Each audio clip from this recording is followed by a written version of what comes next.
The woman left standing at the station wasn't broken. She was about to become unstoppable. What happens when the man you trusted abandons you in front of an entire town? When every eye judges, every whisper cuts, and you're left with nothing but a trunk and shattered dreams? Most women would crumble. Lydia Hale did something far more dangerous. She chose herself. This is a story of courage born from rejection, of love built on honesty instead of promises, and of a woman who refused to stay small in a world that wanted her silent. Stay until the end. Hit like and comment your city so I can see how far this story travels. The afternoon sun beat down on Miller's Crossing station platform with the kind of heat that made even breathing feel like work. Lydia Hale sat perfectly upright on her battered leather trunk, hands folded in her lap, spine straight as the railroad ties beneath her feet. She'd been sitting there for 3 hours now, watching the horizon where the tracks disappeared into shimmering heat waves, waiting for a man who would never come. The station manager had stopped asking if she needed anything an hour ago. Now he just glanced at her through the ticket window every few minutes, his expression shifting from concern to pity to something that looked uncomfortably like vindication. She felt his eyes on her like everyone else's. The conductor who'd helped her down from the morning train, the merchant loading crates onto a wagon, the cluster of women pretending to examine fabric samples at the general store across the dusty street, while their gazes kept sliding back to the spectacle of Lydia Hale, abandoned. She knew what they were thinking. She could read it in every sidelong glance, every whispered conversation behind raised hands. Too tall, too outspoken, too educated, too much. The telegram in her reticule felt like it was burning through the fabric. She didn't need to read it again. Every word was carved into her memory with the precision of betrayal. Plans change, stop, cannot marry. Stop. Sorry. Stop. 7 words to end 2 years of courtship, dozens of letters, 100 promises. 7 words delivered after she'd already sold everything she owned, said goodbye to her sister in Philadelphia, and boarded a train west to what she'd believed would be her wedding. Marcus Langford hadn't even had the courage to sign his name. Miss Hale? The station manager's voice cracked with awkwardness. It's near 4 o'clock now. The next eastbound train won't come through until tomorrow morning. You'll need... That is, you might want to consider... I'm fine here, Mr. Patterson. Her voice came out steady, almost serene. It was a skill she'd perfected over the years, the ability to sound unaffected when everything inside her was screaming. But you can't just sit out here all night. It ain't proper. And besides, I said I'm fine. The sharpness in her tone made him retreat back into his office, but she could still feel him watching through the window. She was a problem he didn't know how to solve, a woman without a man to claim her, without a destination, without a plan. The worst part wasn't the abandonment itself. Lydia had survived worse than a broken engagement. Her father had died when she was 16, leaving her mother with debts that took 5 years to pay off. Her younger brother had disappeared out west 3 years ago. They still didn't know if he was alive. She'd worked as a teacher in Philadelphia, enduring school boards that questioned her methods and parents who thought her too strict or too lenient or too something. No, the worst part was that a small, treacherous part of her had seen this coming. Marcus had always been charming in his letters, eloquent in his promises.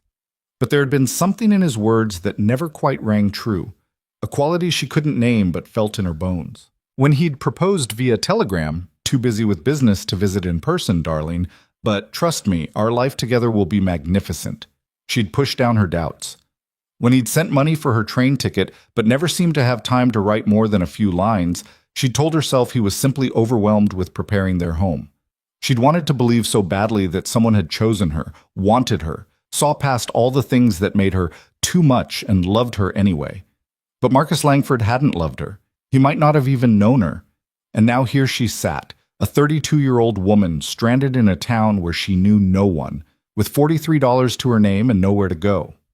A wagon rolled past, kicking up dust that settled on her dark blue traveling dress like a layer of defeat. The driver, a weathered man with suspicious eyes, slowed his horses to stare. Lydia met his gaze without flinching until he looked away and snapped the reins, hurrying on. Let them stare, she thought. Let them whisper. I will not give them the satisfaction of seeing me cry. But oh, how she wanted to. The tears were there, building behind her eyes like a dam about to burst. Her throat ached with the effort of holding them back. Every muscle in her body screamed for her to collapse, to give in, to be small and weak and pitiable. She wouldn't. Not here. Not in front of these strangers who were already writing her story in their minds. Poor thing, jilted, probably deserved it somehow. Women like that always do. "Excuse me, miss." The voice was low, rough-edged, but not unkind. Lydia looked up to find a man standing a respectful distance away, hat in his hands. He was tall, one of the few men she'd met who stood taller than her 5'9" frame, with broad shoulders that suggested a life of hard physical labor. His face was tanned and weathered, probably in his late 30s, with lines around his eyes that could have come from squinting into the sun or from grief or both. Dark hair shot through with premature gray, hands that looked like they could break fence posts but held his hat with careful gentleness. "Yes?" She kept her voice neutral, wary. The last thing she needed was some well-meaning local trying to help the poor abandoned woman. "I'm Ethan Cole. I have a farm about 5 miles north of here." He shifted his weight, clearly uncomfortable. "I couldn't help but notice you've been waiting a while." "My plans changed." The words came out clipped, defensive. "I figured something like that." He didn't push, didn't pry, just stood there looking at her with eyes that seemed to see more than she wanted to reveal. "You got somewhere to stay tonight?" "I'll manage." Miller's Crossing doesn't have a hotel. Closest boarding house is in Blackwood, about 15 miles east. He said it matter-of-factly, not trying to scare her, just stating truth. "And the next eastbound train is tomorrow at noon, not morning like Patterson said." He gets the schedule confused sometimes. Lydia's carefully maintained composure cracked just slightly. Noon. That meant at least 20 hours in this town, with everyone watching her slow humiliation. "I see." She forced her spine even straighter. "Thank you for the information." Ethan Cole didn't move to leave. He stood there, turning his hat in his hands, looking like a man working up the courage to say something difficult. "Miss, I don't mean to presume, and you can tell me to mind my own business. I'd understand, but I'm going to say something anyway, and I'd appreciate it if you'd hear me out before you decide I'm crazy or worse." Despite herself, Lydia felt a flicker of curiosity cut through her numbness. "I'm listening." "I'm a widower. Lost my wife Sarah 2 years ago to fever. I've got 2 boys, James and Thomas. They're 8 and 6. Good kids, but they need—" He paused, searching for words. "They need more than I can give them on my own. The farm needs more hands than I've got, and the house needs, well, it needs a woman's touch, though I hate putting it like that because it sounds like I'm reducing what Sarah was to cooking and cleaning, which isn't—" He stopped himself, jaw working, took a breath and tried again. "What I'm trying to say, and doing a poor job of it, is that I need a wife. Not for romance or any of that. I'm not ready for that and might never be. But for partnership. For running the household and helping with the boys and being another set of capable hands. I'm offering a marriage of convenience and respect. A business arrangement, if you want to think of it that way." Lydia stared at him, certain she'd misheard. "Are you proposing to me?" "I suppose I am, yes." "You don't know me." "No, ma'am, I don't. But I've been watching you sit on that trunk for 3 hours now, and I've seen something that tells me more than a dozen dinner conversations might. You haven't cried, haven't complained, haven't gone begging for help. You've sat there with your head high despite every busybody in town treating you like a curiosity in a museum. That takes strength. That takes the kind of steel I need in a partner. This is insane." But even as she said it, Lydia felt something stirring in her chest. Not hope exactly, but something close to it. Something that felt dangerously like possibility. "Probably," Ethan agreed. "But insane doesn't mean wrong. Look, I'm not a romantic man, miss. I don't even know your name." "Hale. Lydia Hale. Miss Hale. I'm not going to promise you love or passion or any of the things I imagine you were hoping for when you got on that train this morning. What I can promise is honesty, respect, and a home where you'll be valued for what you can do, not judged for what you are. The work will be hard. The boys can be difficult. The farm is struggling more than I'd like to admit. But you'll have a place, a name, and a purpose. And you'll have my word that I'll stand beside you, not behind you or in front of you, but beside you." Lydia's mind raced. This was madness. You didn't marry a stranger because you'd been abandoned at a train station. You didn't throw your life away on a desperate bargain with a widowed farmer you'd met 5 minutes ago. Except she had no life to throw away. The life she'd built in Philadelphia was sold and gone. The life she'd imagined with Marcus had never existed in the first place. She was 32 years old, educated but unmarried, with no family except a sister whose husband barely tolerated her presence, and $43 standing between her and destitution. "Why?" she asked quietly. "Why not find someone from around here? Surely there are women in this county who would be happy to marry a man with land and children." Ethan's mouth twisted in something that wasn't quite a smile. "I've tried. The women here knew Sarah. They loved her. Anyone I courted would be stepping into her shadow, trying to be her, or trying to prove they're not her. I need someone who can come in fresh, make the place their own without feeling like they're erasing someone else's memory." It was the most honest thing anyone had said to her in months, maybe years. Lydia found herself appreciating his bluntness even as her practical mind screamed that this was foolish. "I need time to think." "Of course. But Miss Hale, the preacher leaves town tonight for a circuit that takes 3 weeks. If we're going to do this, it needs to be today." "Today?" The word came out sharp with disbelief. "I know how it sounds, but I'm a farmer. I don't have the luxury of courting someone for months while the planting season passes and my boys grow wilder without guidance. And you, forgive me for being blunt, you don't have the luxury of waiting either, not with $40-some and nowhere to sleep tonight." Lydia's breath caught. "How did you—" "You checked your reticule 3 times while I was standing here. And I saw you counting bills on the train platform earlier." He must have seen the alarm in her face because he quickly added, "I wasn't spying. I was trying to work up the courage to approach you for the last hour. I notice details when I'm nervous."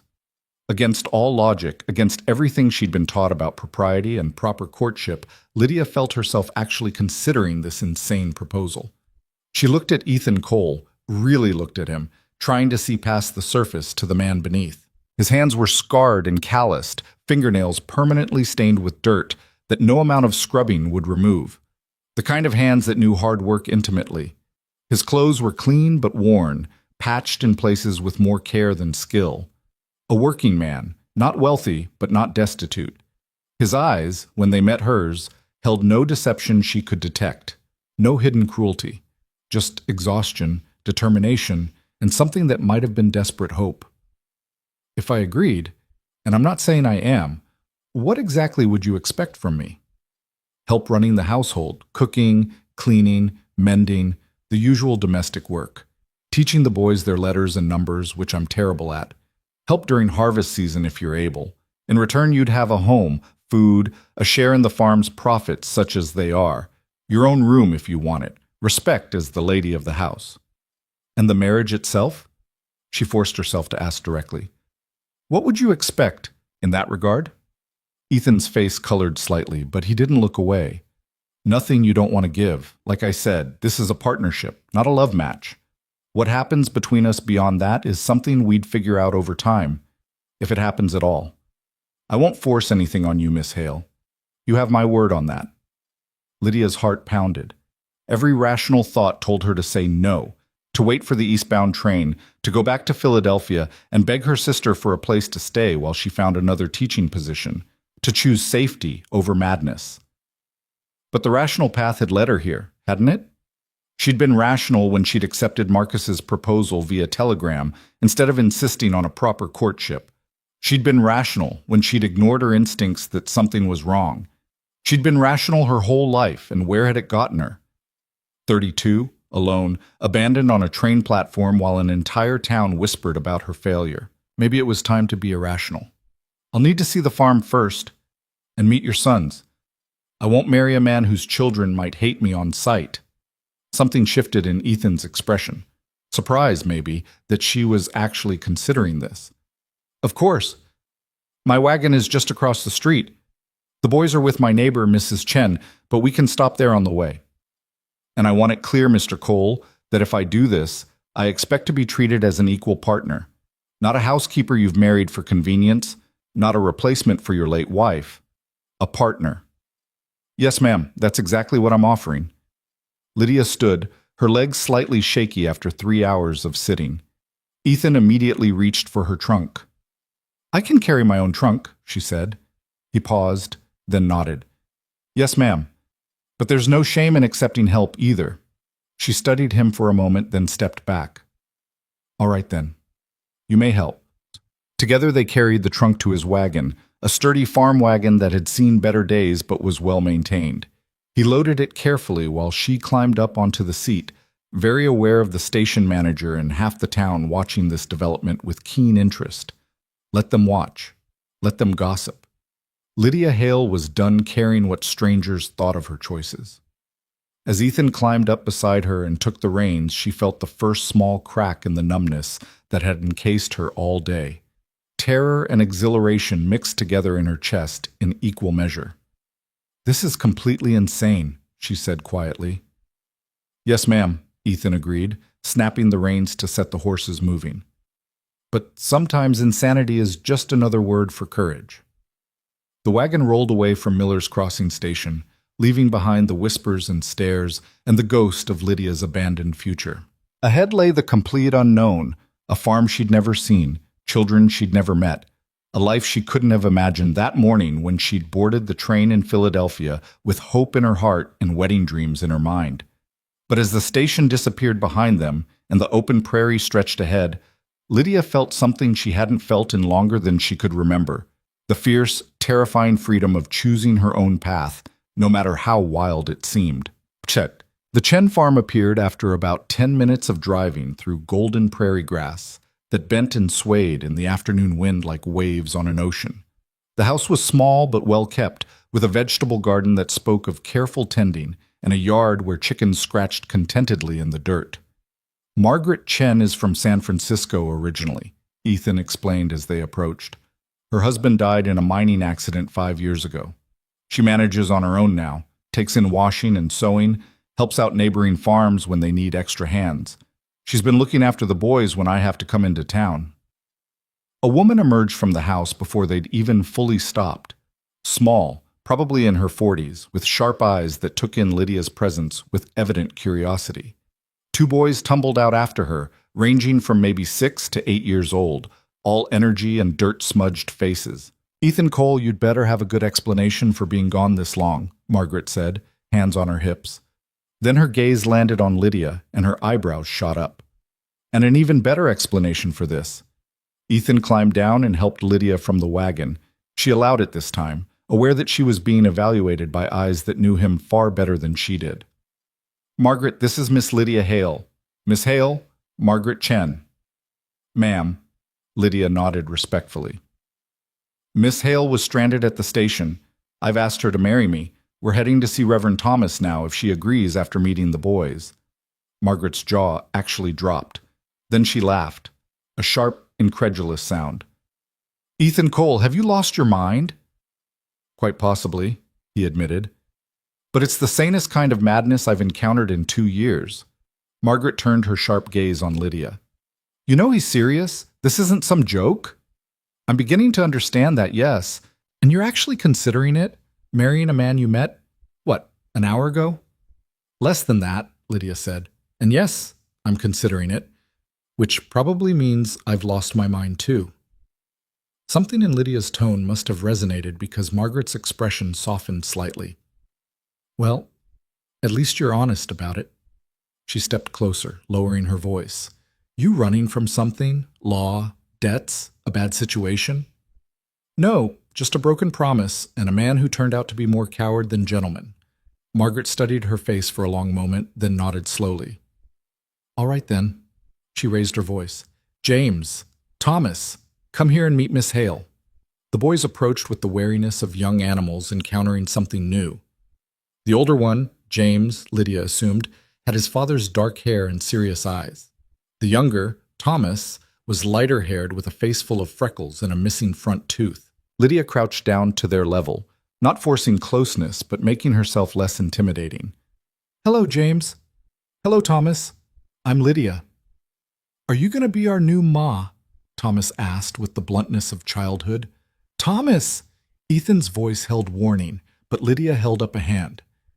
That's a fair question. The answer is, I don't know yet. Your father has asked me to marry him, and I'm trying to decide if it's a good idea. What do you think? Do you want a new mother? The boys exchanged looks. James, the older one, spoke carefully. Pa says we need help on the farm, that it's too much for just him. That's practical, but that's not what I asked. I asked what you want. James's facade cracked slightly. I want Pa to stop looking so tired all the time. I want someone who can fix Thomas's trousers proper instead of the mess Pa makes of them. I want... He stopped, jaw working like his father's did when he was wrestling with difficult words. You want things to feel like a home again, Lydia said softly. Not just a place where you sleep and eat and work, but an actual home. James nodded, blinking hard. Thomas, less guarded, piped up. I want cookies. Mrs. Chen makes cookies sometimes, but Pa never does. Despite everything, Lydia felt a smile tug at her mouth. I can make cookies. I'm quite good at it, actually. What about reading? James asked suddenly. Pa tries to teach us, but he doesn't have much patience for it. I was a school teacher in Philadelphia for 6 years. I have infinite patience for reading lessons. Something shifted in James's expression. Not quite acceptance, but possibility. He looked up at his father. I think she seems all right, Pa. That's high praise from James, Margaret murmured to Ethan. He's barely spoken to any of the women you've tried courting. Ethan looked at Lydia with an expression she couldn't quite read. The farm's another mile north. You still want to see it? She straightened up, brushing dust from her skirt. Yes. I need to know what I'd be agreeing to. They left the boys with Margaret. I'll keep them a while longer, give you time to sort this out, and headed north into land that grew gradually more cultivated. Fields stretched on either side of the rough road, some planted with what looked like wheat, others lying fallow. In the distance, she could see a barn and a house, both weathered but standing solid. 200 acres, Ethan said quietly. 100 planted in wheat, 50 in corn, the rest pasture and fallow.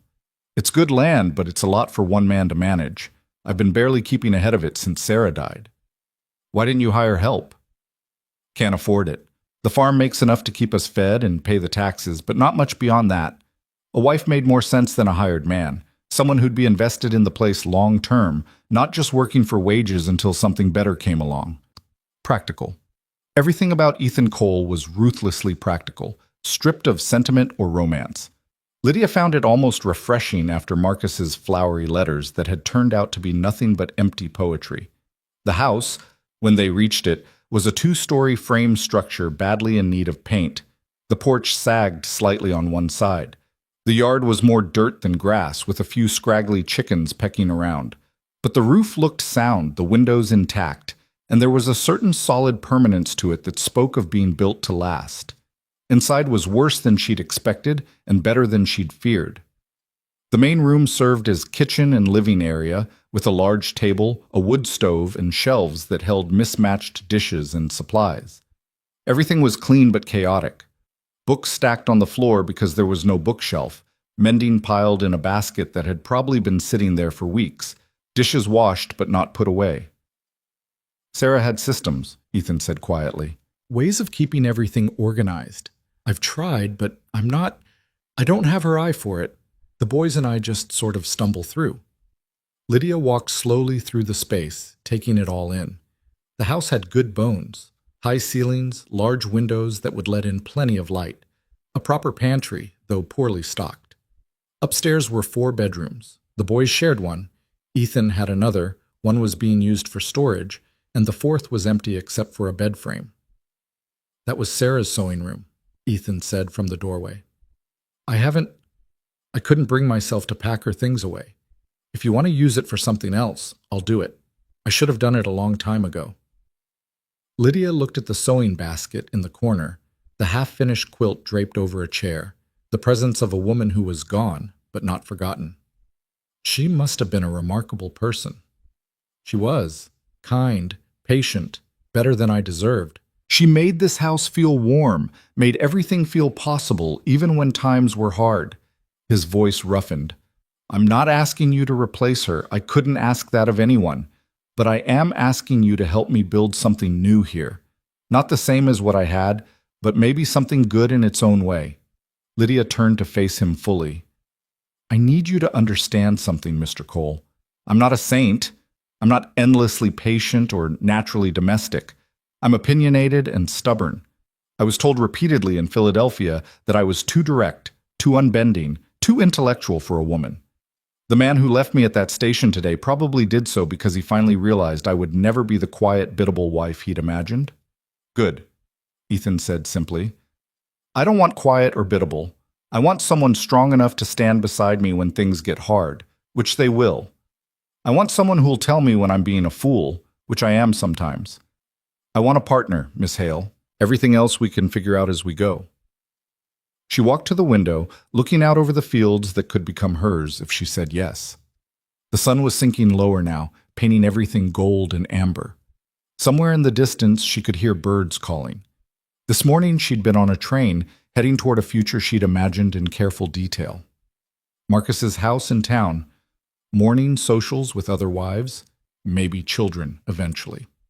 A life of respectability and comfort, if not passion. That future was ash now. The question was whether she had the courage to build something entirely different from the ruins. I have conditions, she said finally. Name them. I want my own space. Maybe not my own bedroom immediately, but my own place in this house that's mine. Somewhere I can retreat when I need to think. You can have the sewing room. I'll clear it out tomorrow. I want to keep teaching. If there's a school nearby that needs a teacher, or if I can tutor children from neighboring farms, I want to do that. I need work that uses my mind, not just my hands. There's talk of building a school closer to this side of the county. If that happens, you'd be first choice for teacher. I'd make sure of it. And I want it understood that this is a true partnership. Your farm becomes our farm. Decisions about planting, selling, major purchases, we make them together. Ethan was quiet for a moment, and Lydia wondered if she'd pushed too far. Many men would balk at giving a woman equal say in business decisions. That's more than fair, he said finally. Truth is, I could use a second opinion on most of what I do. I've been making it up as I go for 2 years now. Lydia took a deep breath, feeling like she was standing on the edge of a cliff. Then yes, I'll marry you today. The words hung in the air between them, impossible and final. Ethan's shoulders actually sagged with relief. Thank you. You won't regret this, I promise you that. Don't make promises you can't keep, Mr. Cole. We both know life doesn't work that way. A ghost of a smile crossed his face. You're right. Then how about this? I promise to do my damnedest to make sure you don't regret it. That I can accept? She held out her hand, formal and binding. Shall we go see the Reverend? He shook her hand, his grip firm and calloused and warm. Let's go get married, Miss Hale. But Reverend Thomas lived in a small house behind the church, a white-haired man with kind eyes who looked thoroughly confused when Ethan and Lydia appeared on his doorstep as the sun was setting. Marriage? Today? Ethan, have you been drinking? Stone sober, Reverend. I know it's irregular. Irregular? It's insane. You can't just marry someone you met this afternoon. Why not? Lydia spoke up, surprising both men. We're both adults of sound mind. We both understand what we're agreeing to. What difference does it make if we've known each other for 3 hours or 3 years? The Reverend turned his bewildered gaze on her. Young lady, I'm 32 years old, Reverend, hardly young, and I'm making this choice with full awareness of what it means. Mr. Cole has been nothing but honest about his situation and his needs. I'm being equally honest about mine. We're entering into this arrangement as equals, with respect and clear expectations. Isn't that more than many marriages start with? Reverend Thomas rubbed his face with both hands. This is the strangest day I've had in 40 years of ministry. Will you marry us or not? Ethan asked. Because if you won't, we'll ride to Blackwood and find someone who will. But you're leaving tonight and I'd rather do this properly, here, with someone I've known my whole life. The Reverend looked between them for a long moment, searching their faces for something, doubt, perhaps, or fear. Lydia met his gaze steadily. She was terrified, yes, but she wasn't doubting. This bizarre, impulsive decision felt more right than anything she'd done in years. All right, the Reverend finally said. All right, but I'm going to ask you both, right now, are you absolutely certain? Yes, they said in unison. Then let's make this quick before one of you comes to your senses. I'll need witnesses. Mrs. Patterson across the street will do, and her husband if he's home. 10 minutes later, Lydia stood in the Reverend's small parlor with Ethan Cole beside her and two strangers as witnesses. Her heart pounded so hard she could hear it in her ears. Her hands trembled as she removed her gloves. Dearly beloved, Reverend Thomas began, and Lydia felt the unreality of the moment wash over her. This morning she'd been Lydia Hale, spinster teacher, abandoned bride-to-be. By tonight she would be Lydia Cole, wife to a widower, stepmother to two boys, partner in a struggling farm. The vows were traditional, simple. She spoke them clearly, her voice not wavering even as her hands shook. Ethan's voice was steady, his gaze direct and honest. When the Reverend pronounced them husband and wife, Ethan didn't kiss her. Instead, he squeezed her hand gently and said, "Thank you." It was the strangest wedding ceremony Lydia could have imagined, and somehow the most honest. They signed the marriage certificate with Mrs. Patterson clucking in the background about the scandal of it all. Ethan paid the Reverend, thanked the witnesses, and escorted Lydia back out into the twilight. "We should collect the boys from Margaret's," he said as they climbed back into the wagon. "Yes." Lydia looked down at her left hand, which now bore a simple gold band that had belonged to Sarah Cole. Ethan had apologized when he'd slipped it on her finger, explaining he had no other ring to offer. She'd told him she didn't want a new ring anyway. This one had history, had meant something. It seemed appropriate. The ride back to Margaret Chen's was quiet. Lydia watched the stars beginning to appear in the darkening sky and wondered if she'd just made the best decision of her life or the worst. "Miss Hale, Mrs. Cole, I mean." Ethan stopped, shook his head. "What should I call you?" "Lydia is fine. We're married now, after all." "Lydia, then, and I'm Ethan." He paused. "I know this isn't what you imagined when you woke up this morning." "No," she agreed, "it's not. If you want to leave, if you change your mind tomorrow or next week or next month, I won't hold you to this. I know I said we'd be partners, and partners ought to stick together, but I also know I've asked something impossible of you. So if you need to go, I'll understand." Lydia considered this. "If I leave, what happens to you?" "I'll manage. I always have." "No," she said quietly. "You haven't been managing. You've been surviving. There's a difference." She turned to look at him in the gathering darkness. "I don't make promises lightly, Ethan Cole, and I just promised to be your wife, for better or worse. I meant it.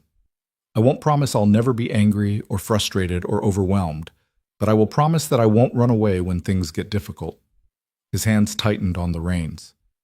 "You're a remarkable woman, Lydia." "I'm a practical woman. I've chosen this path, bizarre as it is. Now I'm going to walk it and see where it leads." Margaret Chen's face when they returned was a study in conflicting emotions: shock, concern, and something that might have been approval, all warring for dominance. "You actually did it," she said flatly. "You're married." "As of about 45 minutes ago, yes," Lydia confirmed. "Lord help you both." But Margaret was smiling slightly as she said it. She turned to call for the boys. "James! Thomas! Your father's back!" The boys came running out, then skidded to a stop when they saw Lydia still in the wagon.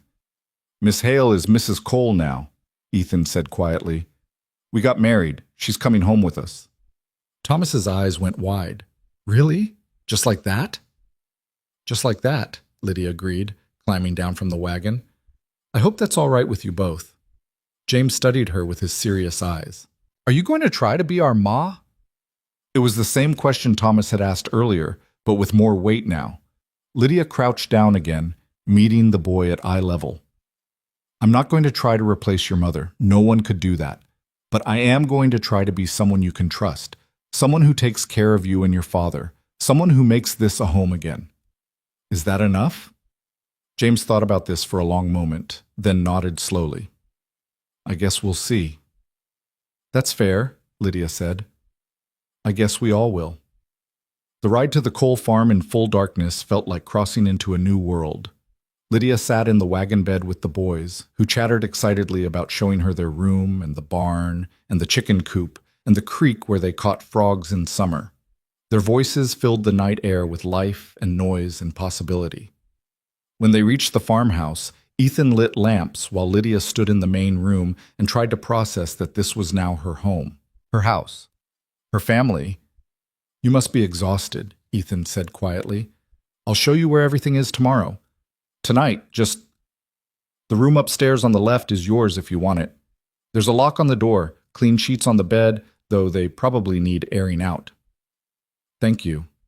She hesitated. "Ethan, this has been the strangest day of my life." "Mine too." He managed a tired smile. "But we survived it. That's something. Boys, say goodnight to Lydia and get yourselves to bed," he called upstairs where she could hear running feet. They appeared at the top of the stairs in nightshirts, hair sticking up at odd angles. "Good night, Mrs. Cole," James corrected himself. "Good night, boys. I'll see you in the morning." "Lydia?" Thomas's small voice stopped her as she headed for the stairs. "Yes?" "I'm glad you're here." Something in her chest, which had been tight and knotted all day, loosened just slightly. "Thank you, Thomas. I'm glad too." Upstairs, in the room that was now hers, Lydia closed and locked the door, then sank down onto the bed that smelled of lavender and dust. Her trunk sat in the corner where Ethan had placed it. Her wedding ring gleamed dully in the lamplight. Lydia Hale had left Philadelphia that morning as a woman with a future planned out in careful detail. Lydia Cole went to sleep that night with no plan at all, only a partnership with a stranger, 2 boys who needed her, and a farm that required more strength than she knew if she possessed. And for the first time in months, maybe years, she felt something that might have been hope stirring in her chest alongside the fear. Outside her window, the prairie night sang with crickets and distant coyotes. This was her land now, her life, her choice. Tomorrow she would start building whatever came next. Tonight, she simply closed her eyes and let herself rest. The rooster's crow pierced through Lydia's sleep like a knife, dragging her from dreams of train stations and broken promises into a reality she'd almost forgotten. For one disoriented moment, she couldn't remember where she was. The ceiling above her was unfamiliar, crossed with rough-hewn beams instead of the smooth plaster of her Philadelphia boarding house. The air smelled of hay and earth and wood smoke instead of coal dust in city streets. Then it all came rushing back. The abandonment, the proposal, the wedding. She was Lydia Cole now, wife to a stranger, stepmother to 2 boys, mistress of a farm she'd seen for all of 20 minutes before darkness fell. She sat up slowly, every muscle stiff from the tension of yesterday and the unfamiliar mattress. Morning light streamed through the window, harsh and unforgiving, illuminating the sparse room that was now hers. Her trunk still sat unopened in the corner, a reminder that she hadn't even had the energy to unpack before collapsing into exhausted sleep. From downstairs came the sound of movement, hushed voices trying and failing to be quiet. The boys, probably. And Ethan, getting ready for whatever farmers did at dawn. Lydia dressed quickly in her plainest dress, a dark gray cotton that had seen her through years of teaching rowdy children. She braided her hair with practiced efficiency, pinned it up, and steeled herself to face her first morning as Mrs. Ethan Cole. The stairs creaked under her feet, announcing her descent. The voices in the kitchen went silent. When she reached the doorway, she found all 3 of them frozen in various states of breakfast preparation. Ethan at the stove, attempting something that might have been eggs, Thomas setting the table with mismatched plates, and James carefully slicing bread with a knife that looked far too large for his hands. "Good morning," Lydia said, keeping her voice steady despite the surrealism of the scene. "Morning," Ethan replied, looking almost as uncertain as she felt. "I was trying to let you sleep. You must be, well, it was a long day yesterday." "That's an understatement." She moved into the kitchen, assessing the situation with a teacher's eye for chaos. The eggs were burning. The bread was cut so unevenly that half the slices were twice as thick as the others. The coffee pot was boiling over on the back of the stove, filling the room with acrid smoke. "May I?" she asked, gesturing to the stove. Ethan stepped back immediately, relief flickering across his face. "Please, I can plow a straight furrow and mend a fence, but breakfast defeats me every time." Lydia rescued the eggs, salvaged what she could, and started fresh. Within minutes, she had the coffee under control, new eggs crackling in the pan, and the boys organized to finish setting the table properly. It felt good to have tasks, purposes, things to do with her hands, while her mind tried to catch up with the magnitude of what she'd done. "You're good at this," Thomas observed, watching her flip eggs with practiced ease. "I had to cook for myself for 6 years in Philadelphia. You learn quickly when the alternative is going hungry." She plated the eggs, added the uneven bread slices, no point wasting food, and carried everything to the table. "Now then, shall we eat like civilized people instead of wolves?" The boys giggled at that, some of the morning's tension breaking. They sat, and Lydia noticed Ethan watching her with an expression she couldn't quite read. "What?" she asked, suddenly self-conscious. "Nothing. It's just, the house already feels different, more alive somehow. It's been one morning." "I know, but still." He picked up his fork, then paused. "We usually say grace." "Of course." Lydia bowed her head, waiting. Ethan's grace was simple, almost perfunctory, thanking the Lord for the food and the new day, and asking for strength to face whatever came. When he finished, Thomas immediately dug into his eggs with the enthusiasm of a child who'd probably been surviving on his father's cooking for too long. "So what happens today?" Lydia asked, cutting her own eggs into precise pieces. "What's the routine here?" "I need to check the north field, see if the wheat's ready for harvesting soon, then mend the fence on the east pasture before the cattle break through again. After that, there's always something. Barn needs mucking, tools need sharpening, firewood needs splitting." "And the boys?" "They help where they can. James is getting good with the animals. Thomas is still learning." Lydia turned to the children. "What about lessons, reading, arithmetic, that sort of thing?" James and Thomas exchanged guilty looks. "We haven't been doing much of that," James admitted. "Pa tries, but he's always too tired by evening, and during the day there's too much work."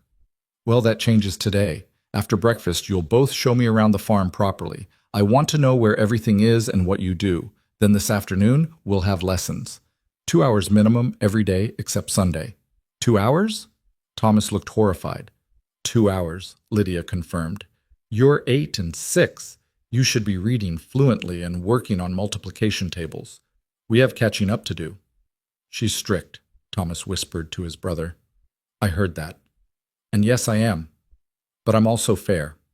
Work hard during lesson time, and you'll have free time after. Try to slack off, and we'll simply extend the lessons until the work is done properly." Ethan was smiling into his coffee. "I did warn you she was a teacher." "You warned them I was opinionated and stubborn. The teaching comes free." After breakfast, the boys led Lydia on a tour of the farm, while Ethan headed out to check his fields. In daylight, the place looked both better and worse than she'd imagined. The land itself was beautiful, rolling prairie that stretched to the horizon, dotted with wildflowers and blessed with good soil. The wheat fields looked healthy, the corn was coming in strong, and the small vegetable garden near the house showed potential despite obvious neglect. But the infrastructure was struggling. The barn needed new boards in several places. The chicken coop was held together more by hope than nails. The well had a wobbly handle that made drawing water an adventure. Everywhere she looked, Lydia saw the evidence of one man trying to do the work of 3 and barely keeping ahead of disaster. "Ma used to keep the garden better," James said quietly, as they stood looking at the weedy rows of vegetables. "She knew which plants to put where, how to keep the bugs away. Pa tries, but he's not a gardener," Lydia finished. "That's all right. I'm not much of one either, but I can learn. We'll figure it out together." "You really meant it, didn't you?" James asked suddenly. "About not trying to replace Ma?" Lydia crouched down to pull a few of the more aggressive weeds, giving herself time to choose her words carefully. "James, I couldn't replace your mother even if I wanted to. She was here first. She loved you first. She made this place a home. All I can do is try to be something different, someone who helps your father, who teaches you and your brother, who makes sure this farm doesn't fall apart. Is that enough?" The boy thought about this, his serious face so much like Ethan's. "I think so. I don't want to forget her." "Then we won't let you." Lydia stood, brushing dirt from her hands. "Tell me about her. What was she like?" James's face lit up in a way she hadn't seen before.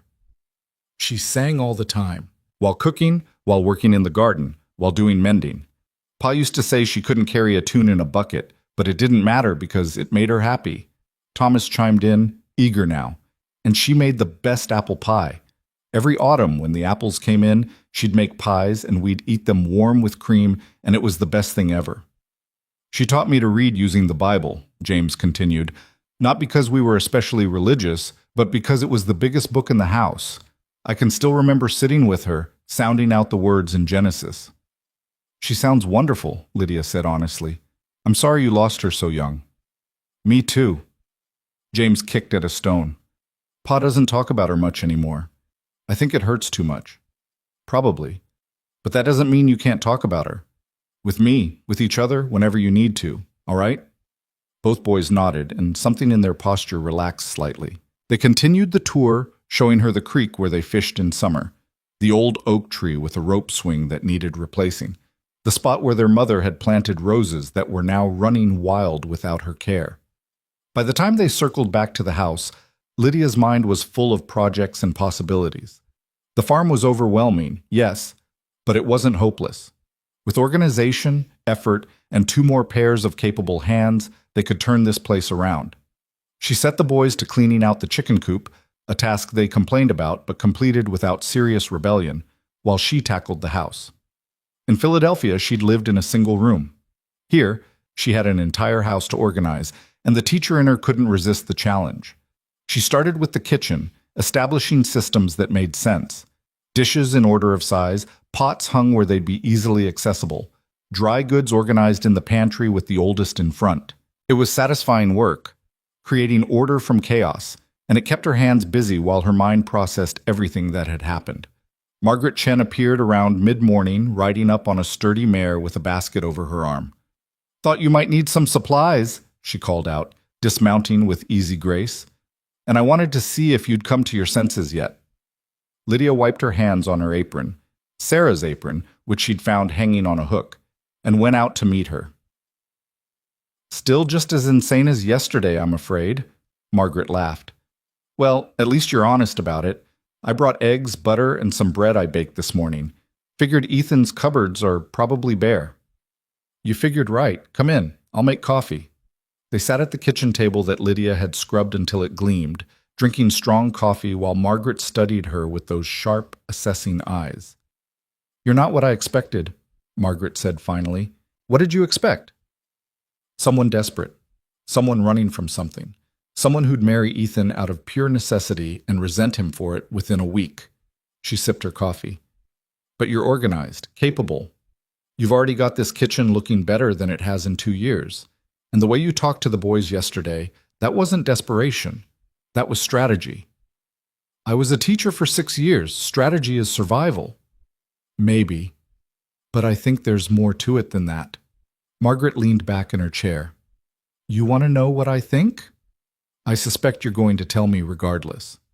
"Damn right I am. I think you're someone who's been told her whole life that she's too much of something. Too smart, too tall, too opinionated, whatever. And I think you got tired of trying to be less, so when some fool left you at that station, you saw it as an opportunity instead of a catastrophe. Am I close?" Lydia felt something catch in her throat. "Uncomfortably close, yes." "Good, because Ethan needs someone who's too much. He's been trying to be enough for everything. Father, farmer, mother, teacher, cook, everything. And it's been killing him slowly. He needs a partner who won't shrink herself to fit into his life. He needs someone who'll tell him when he's being an idiot and push back when he's wrong and stand beside him when things get hard. That's what he said he wanted, but people say a lot of things. Ethan Cole doesn't say things he doesn't mean. It's one of his best and worst qualities." Margaret stood, draining her coffee. "I should get back. But Lydia, if you need anything, I'm 5 miles south, and I mean anything. Help with the house, someone to talk to, whatever. We women out here, we have to look out for each other." "Thank you, Margaret. Truly." After she left, Lydia stood in her newly organized kitchen and felt the weight of responsibility settle more firmly on her shoulders. These people, Ethan, the boys, even Margaret, they were counting on her now. She'd made a promise yesterday. And Lydia Hale, Cole, she corrected herself, didn't break promises. The afternoon brought lessons as promised. She set up a makeshift classroom in the main room, using the big table and whatever books she could find. The selection was meager: a Bible, an old almanac, a few agricultural journals, but she'd worked with less. James proved to be a better reader than she'd expected, though his comprehension needed work. Thomas struggled with the basics, frequently reversing letters and losing his place. She made mental notes of what they needed, what she could teach them, how to structure lessons that would actually engage instead of bore them. "All right," she said after an hour. "Thomas, I want you to practice writing your letters. All of them, uppercase and lowercase, 3 times each. James, I want you to read this passage from the almanac and then explain to me what it means in your own words." "This is boring," Thomas complained. "Yes, well, being able to read and write is the difference between being a farmer who gets cheated by merchants and a farmer who can do his own accounting. Your choice, which you'd rather be." Thomas grumbled, but picked up his slate. James bent over the almanac with the determined focus of a child who actually wanted to learn. Ethan came in an hour later, dusty and tired, and stopped short at the sight of them gathered around the table, books and slates spread out like any proper schoolroom. "How's it going?" he asked quietly. "Thomas needs more practice with basic penmanship. James needs work on reading comprehension, but he's bright enough that he'll catch up quickly with consistent lessons. They're both behind where they should be, but that's fixable." "I meant with you. How are you managing?" The question caught her off guard with its genuine concern. "I'm managing. It's a lot. The house, the farm, the boys, but I've handled difficult things before." "You don't have to handle everything at once. We can take it slow." Slow doesn't fix a chicken coop that's about to collapse or teach boys who should have been reading years ago. Slow is a luxury we don't have. Ethan smiled tiredly.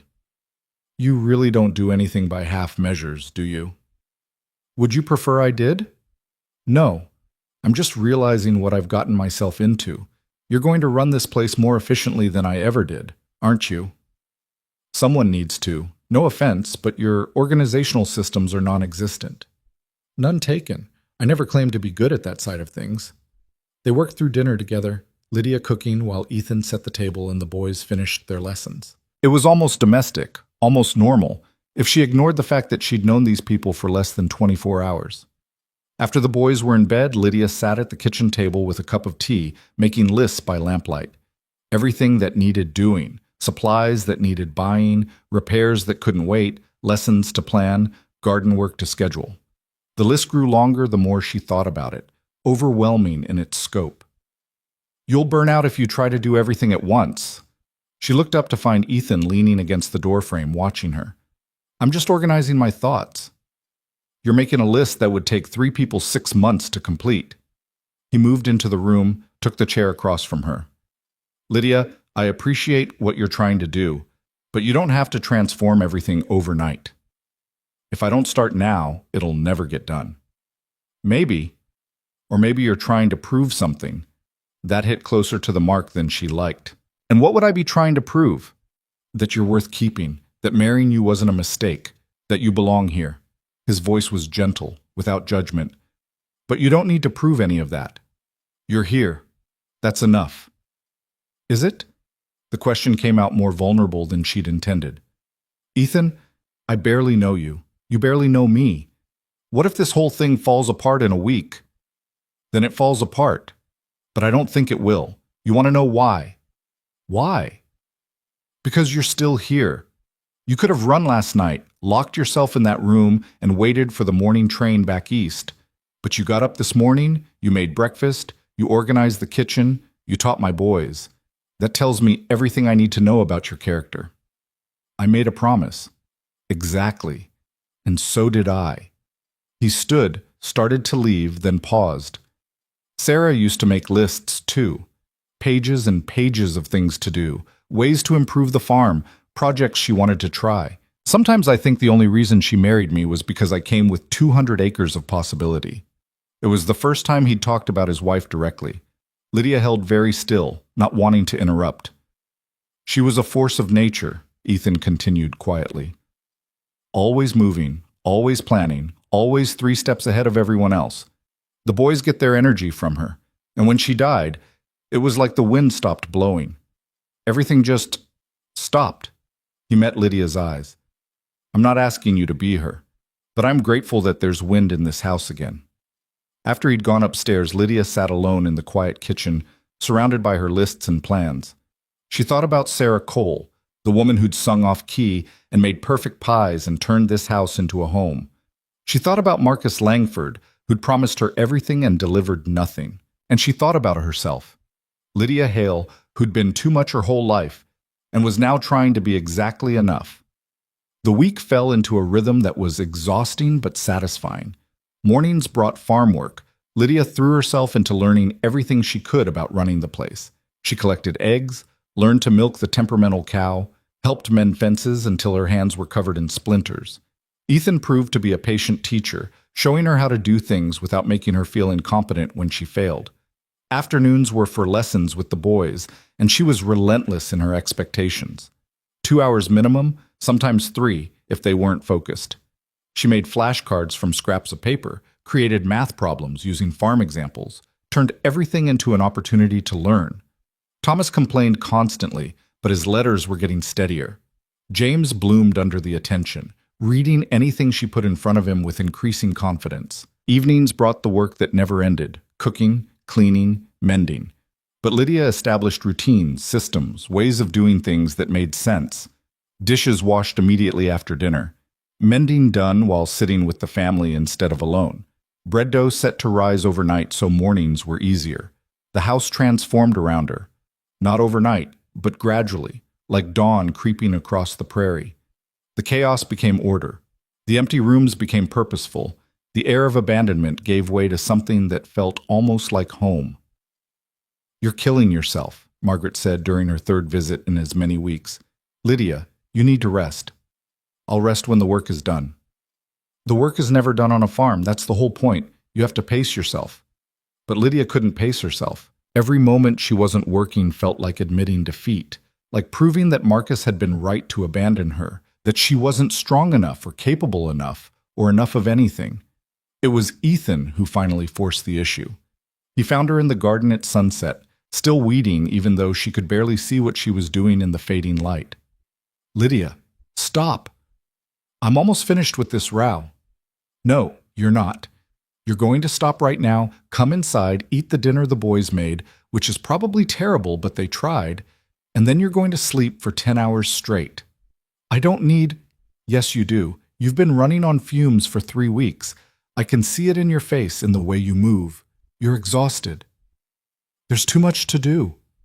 There will always be too much to do, but none of it matters if you collapse from exhaustion. He crouched down beside her in the dirt. Lydia, please. I didn't marry you to work you to death. I married you to have a partner, someone to share the load with, but you're trying to carry everything yourself, and it's not sustainable. She sat back on her heels, feeling the truth of his words in her aching muscles and burning eyes. I don't know how to do this any other way. If I'm not useful, if I'm not contributing, then what's the point of me being here? The point is that you're here. You, Lydia, not what you can do for me or the farm or the boys, just you. That's not enough. Why not? The question hung in the air between them. Why wasn't she enough? Why did she always have to be doing, achieving, proving? When had her worth become synonymous with her productivity? I don't know, she admitted finally. I've always been this way. Always had to be the smartest, the most capable, the most organized. Because if I wasn't, then what was I? Human, imperfect, worthy of rest and kindness. Ethan held out his hand. Come on, let the garden wait. Let everything wait. For one night, just be Lydia Cole, woman who's allowed to sit down and eat dinner without feeling guilty about it. She took his hand, let him pull her to her feet. They walked back to the house together as the last light faded from the sky, and Lydia felt something shift inside her. Not a complete transformation, but maybe the beginning of one. Dinner was indeed terrible. The boys had attempted fried chicken and managed to both burn and undercook it simultaneously, but they'd tried, and that mattered. Lydia ate every bite and praised their effort, and the looks on their faces made her chest ache. That night, she slept for 12 hours straight, and woke feeling more human than she had in weeks. The rhythm continued, but softer now, with more grace for imperfection. Lydia learned to let some things go, to accept that the house didn't need to be perfect, that sometimes good enough was actually good enough. The boys learned that she could be strict but also kind, that her high expectations came with patient support when they struggled. And Ethan was a revelation. In Philadelphia, she'd known men who talked a good game about partnership but expected their wives to defer to them in all things. Ethan actually meant it. When she suggested a different rotation for the crops, he listened and implemented her ideas. When she wanted to spend precious cash on proper textbooks for the boys, he didn't question it. When she proposed converting the unused bedroom into a dedicated study space, he helped her move furniture without hesitation. They worked side by side like partners, not master and servant, not even husband and wife in the traditional sense, but two people committed to building something together. 6 weeks in, Lydia realized with some surprise that she was happy. Not the giddy happiness she'd imagined when planning her wedding to Marcus, but something deeper and more sustainable. The satisfaction of work well done, of children thriving under her care, of a partnership that actually functioned. Then Marcus Langford came back, and everything shattered. It was a Tuesday morning, clear and bright, when Lydia first noticed the dust cloud on the southern road.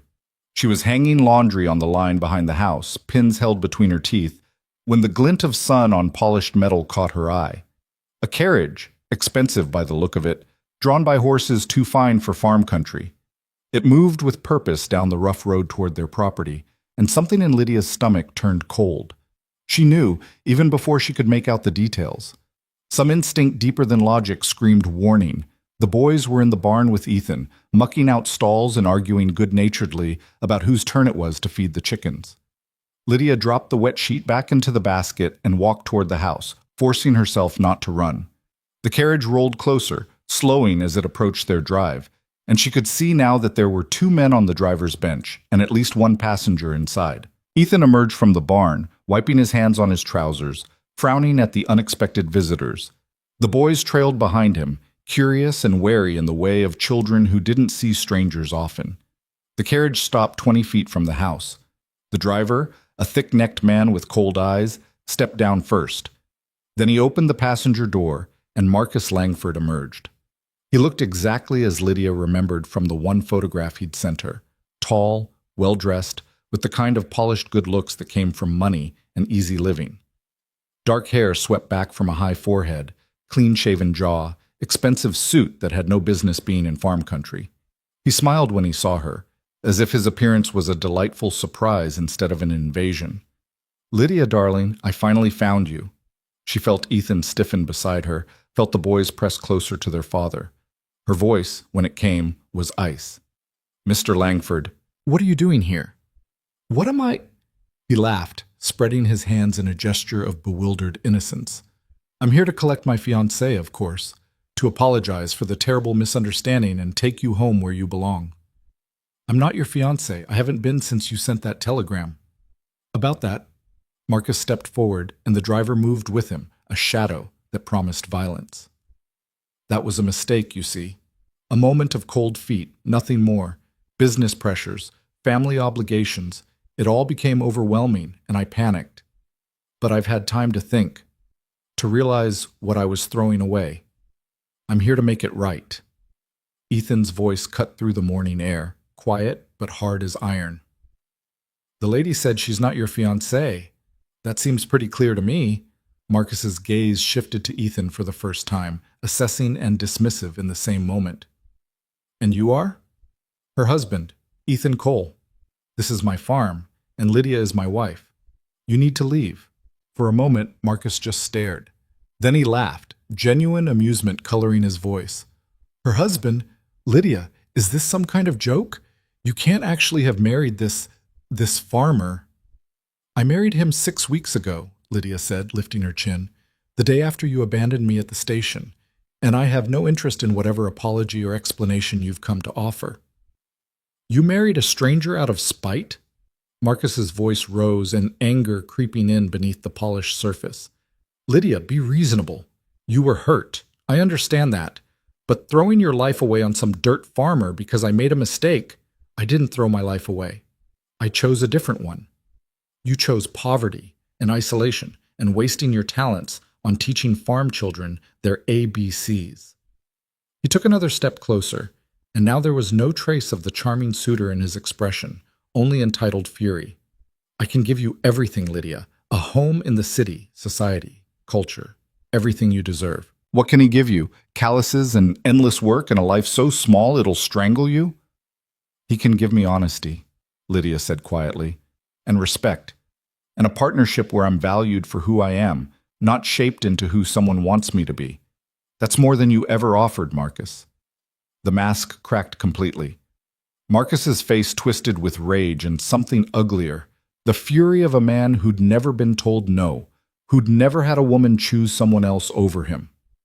You think you're better than what I offered? You, who couldn't attract a proper husband at 32, who had to settle for the first desperate widower who'd have her? He gestured dismissively at Ethan, at the farm, at everything she'd built. This is pathetic, Lydia. You're pathetic. And when you're done playing house with this nobody, when you realize what you've given up, don't come crawling back to me. I won't, Lydia said, her voice steady despite the trembling in her hands. Because I didn't give anything up. I escaped. From you, from the life you would have forced on me, from becoming someone small and silent, just to please a man who never saw me at all. How dare you? No. The word cracked like a whip. How dare you?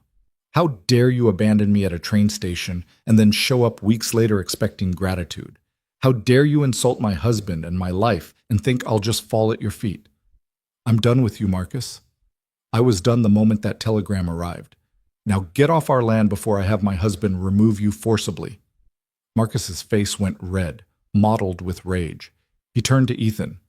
You can't actually be all right with this. She's mine. You understand? I courted her. I proposed to her. I paid for her train ticket west. She owes me. She doesn't owe you a damn thing. Ethan's voice was deadly calm, the kind of quiet that preceded storms. You broke your promise. You left her with nothing, and she made a choice to start over, a choice that doesn't involve you. Now you can leave on your own, or I can help you leave. Your choice. The driver's hand moved to his hip where Lydia could now see the outline of a pistol beneath his coat. The second man had climbed down from the carriage as well, equally armed, equally ready for violence. You really think you can threaten me? Marcus smiled, and it was an ugly thing. I didn't come here unprepared, farmer. I came to take back what's mine, and I don't leave empty-handed. James's small voice cut through the tension. Pa? Boys, go in the house, Ethan said without taking his eyes off Marcus. But now. The command in his voice sent both boys running. Lydia wanted to run with them, wanted to be anywhere but here, facing down the man who represented everything she'd escaped. But she'd stood at that train station alone. She'd chosen this life. She wouldn't run now. There's 3 of us and 2 of you, Marcus continued, his confidence growing. And I have the law on my side. Breach of promise, that's what this is. You stole another man's fiancée. In some places, that's grounds for legal action. In others, he shrugged, letting the threat hang. In all places, it's assault if you try to take a woman against her will, Lydia said. I'm not your property, Marcus. I never was. And if you think you can force me into that carriage, you're going to find out exactly how loudly I can scream.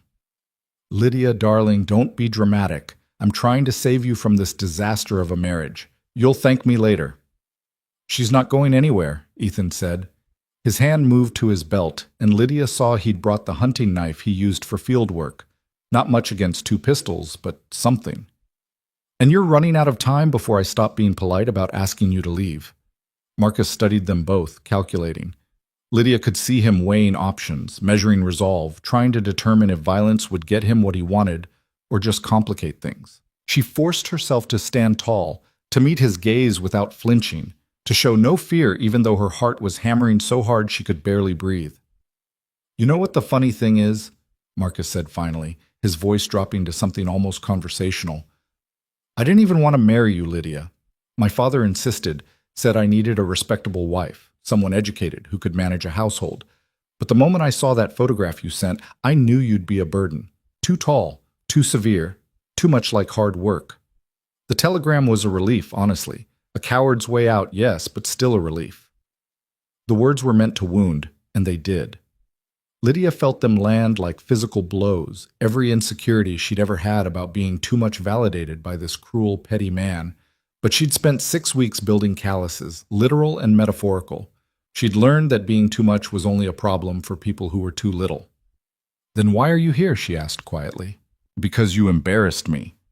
The mask was completely gone now, revealing the spoiled, angry child beneath.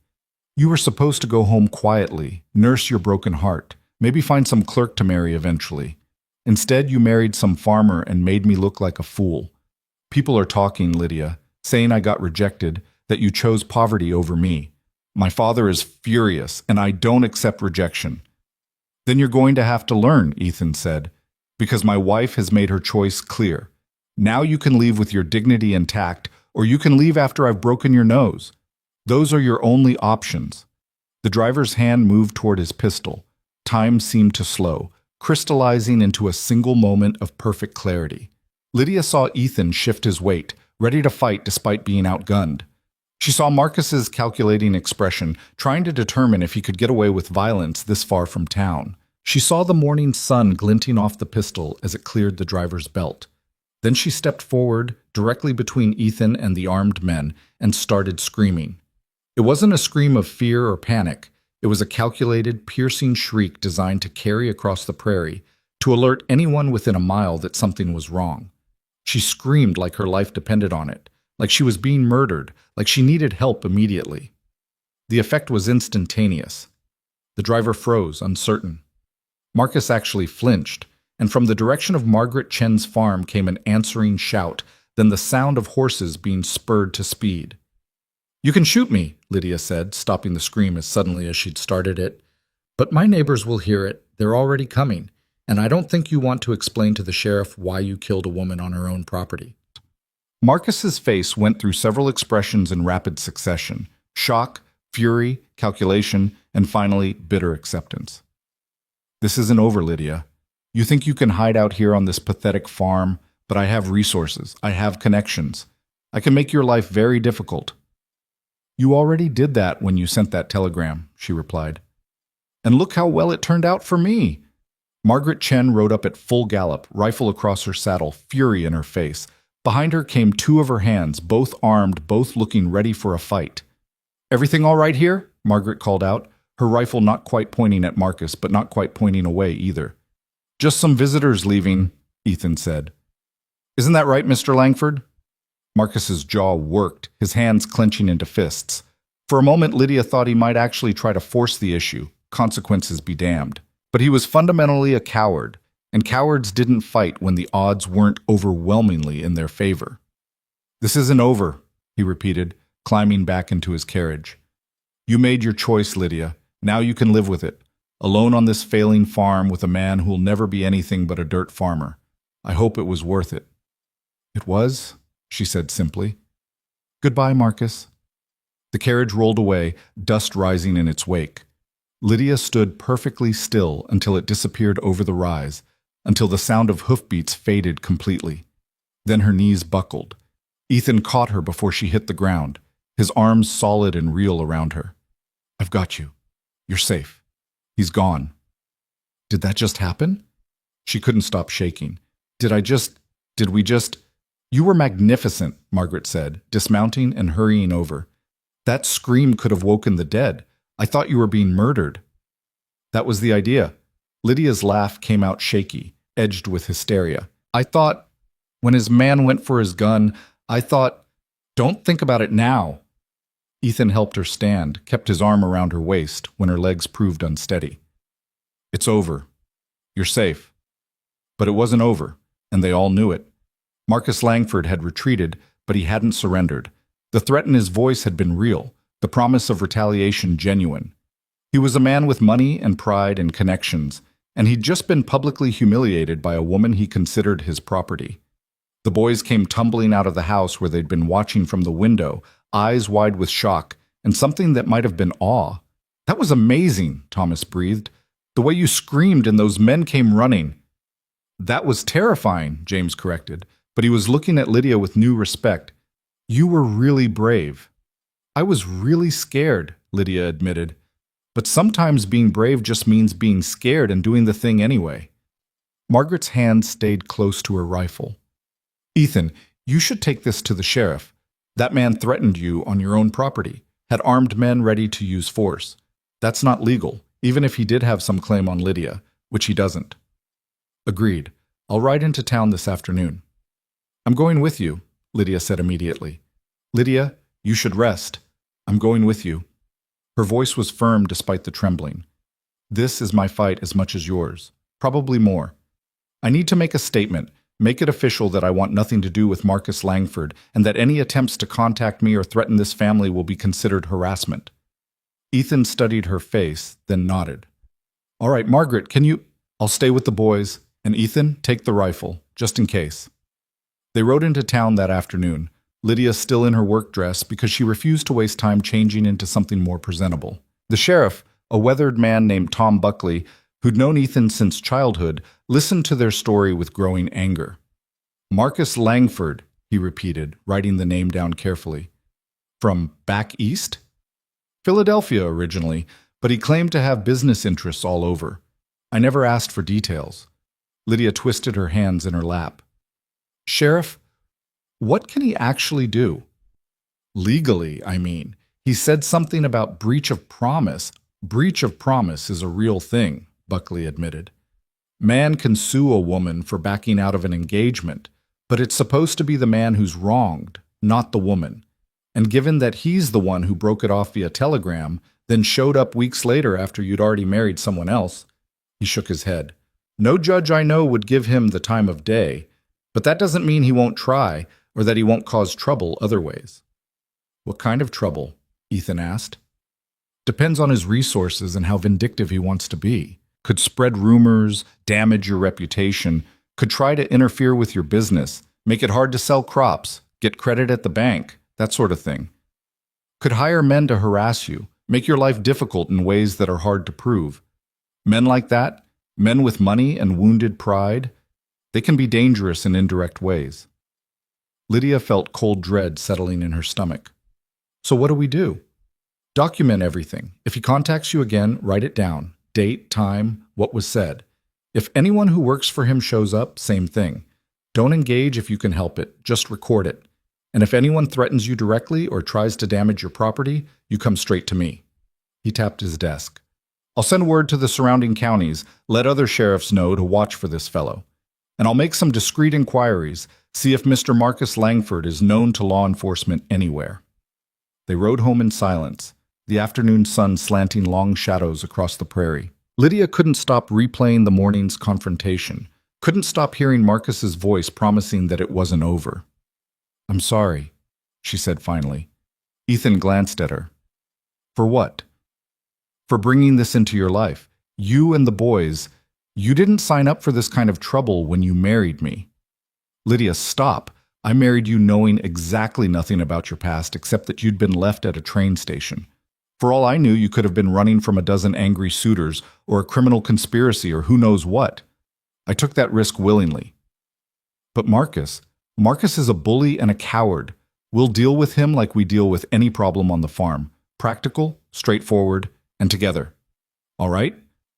She wanted to believe him, wanted to believe that Marcus would slink back to wherever he'd come from and leave them alone. But she knew better. She'd seen the rage in his eyes, the wounded pride. Men like Marcus didn't just let things go. The first week after the confrontation passed quietly. Too quietly. Lydia jumped at every sound, watched the road constantly, half expecting to see that expensive carriage returning with more men and worse intentions. But nothing happened. The second week brought the first sign that Marcus was making good on his threats. Ethan came back from town with a troubled expression and news that made Lydia's stomach drop. The grain buyer in Miller's Crossing won't take our wheat. Says he's already got contracts for everything he can handle this season. But you've sold to him for 5 years, Lydia said, and the harvest is still weeks away. How can he already be contracted up? He can't. Not really. Someone got to him, Lydia, offered him better terms or threatened him or both. And when I suggested I could take the wheat to Blackwood instead, he said I'd find the same situation there. Marcus. The name tasted bitter. He's trying to bankrupt us. He's trying. Whether he'll succeed is another matter. Ethan's jaw was set in that stubborn line she'd come to know. I can haul the wheat to the railroad depot directly. Sell it there. It'll mean more work and less profit, but we'll manage. This is my fault. Lydia, if you say that one more time. He stopped himself, took a breath.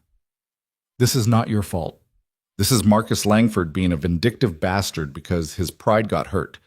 Don't take responsibility for his choices. But it was hard not to feel responsible when the consequences kept piling up. The bank in Miller's Crossing suddenly had concerns about extending their usual credit for seed purchases. The blacksmith took twice as long as normal to repair their plow and charged double. Small things, petty things, but they added up to a clear message. Associating with the Coles was becoming socially and financially costly. Margaret Chen remained loyal, as did a few of the closer neighbors. But others grew distant, made excuses, found reasons not to accept Lydia's offers to teach their children. The whispers started again, different now but no less cutting. The woman who'd brought trouble to the county, the wife who'd caused a scandal, the outsider who'd married too quickly and was now paying the price. Lydia bore it all with her spine straight and her chin high, but it wore on her. At night, alone in her room, she let herself feel the weight of it. The fear that Marcus would escalate, that his harassment would destroy everything Ethan had built, that her choice to marry a stranger would ruin not just her life but the lives of two innocent boys. It was James who finally broke through her spiraling anxiety. She was in the garden one afternoon, attacking weeds with more violence than necessary, when he appeared beside her with his usual serious expression. "Are you going to leave?" She looked up, startled. "What? No. Why would you think that?" "Because things are hard right now because of you.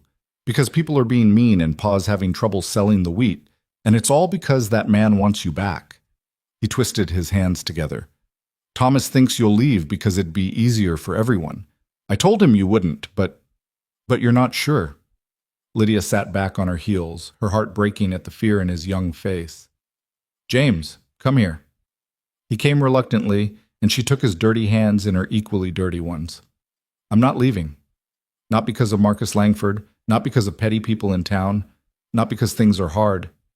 Do you know why?" He shook his head. "Because I choose to be here.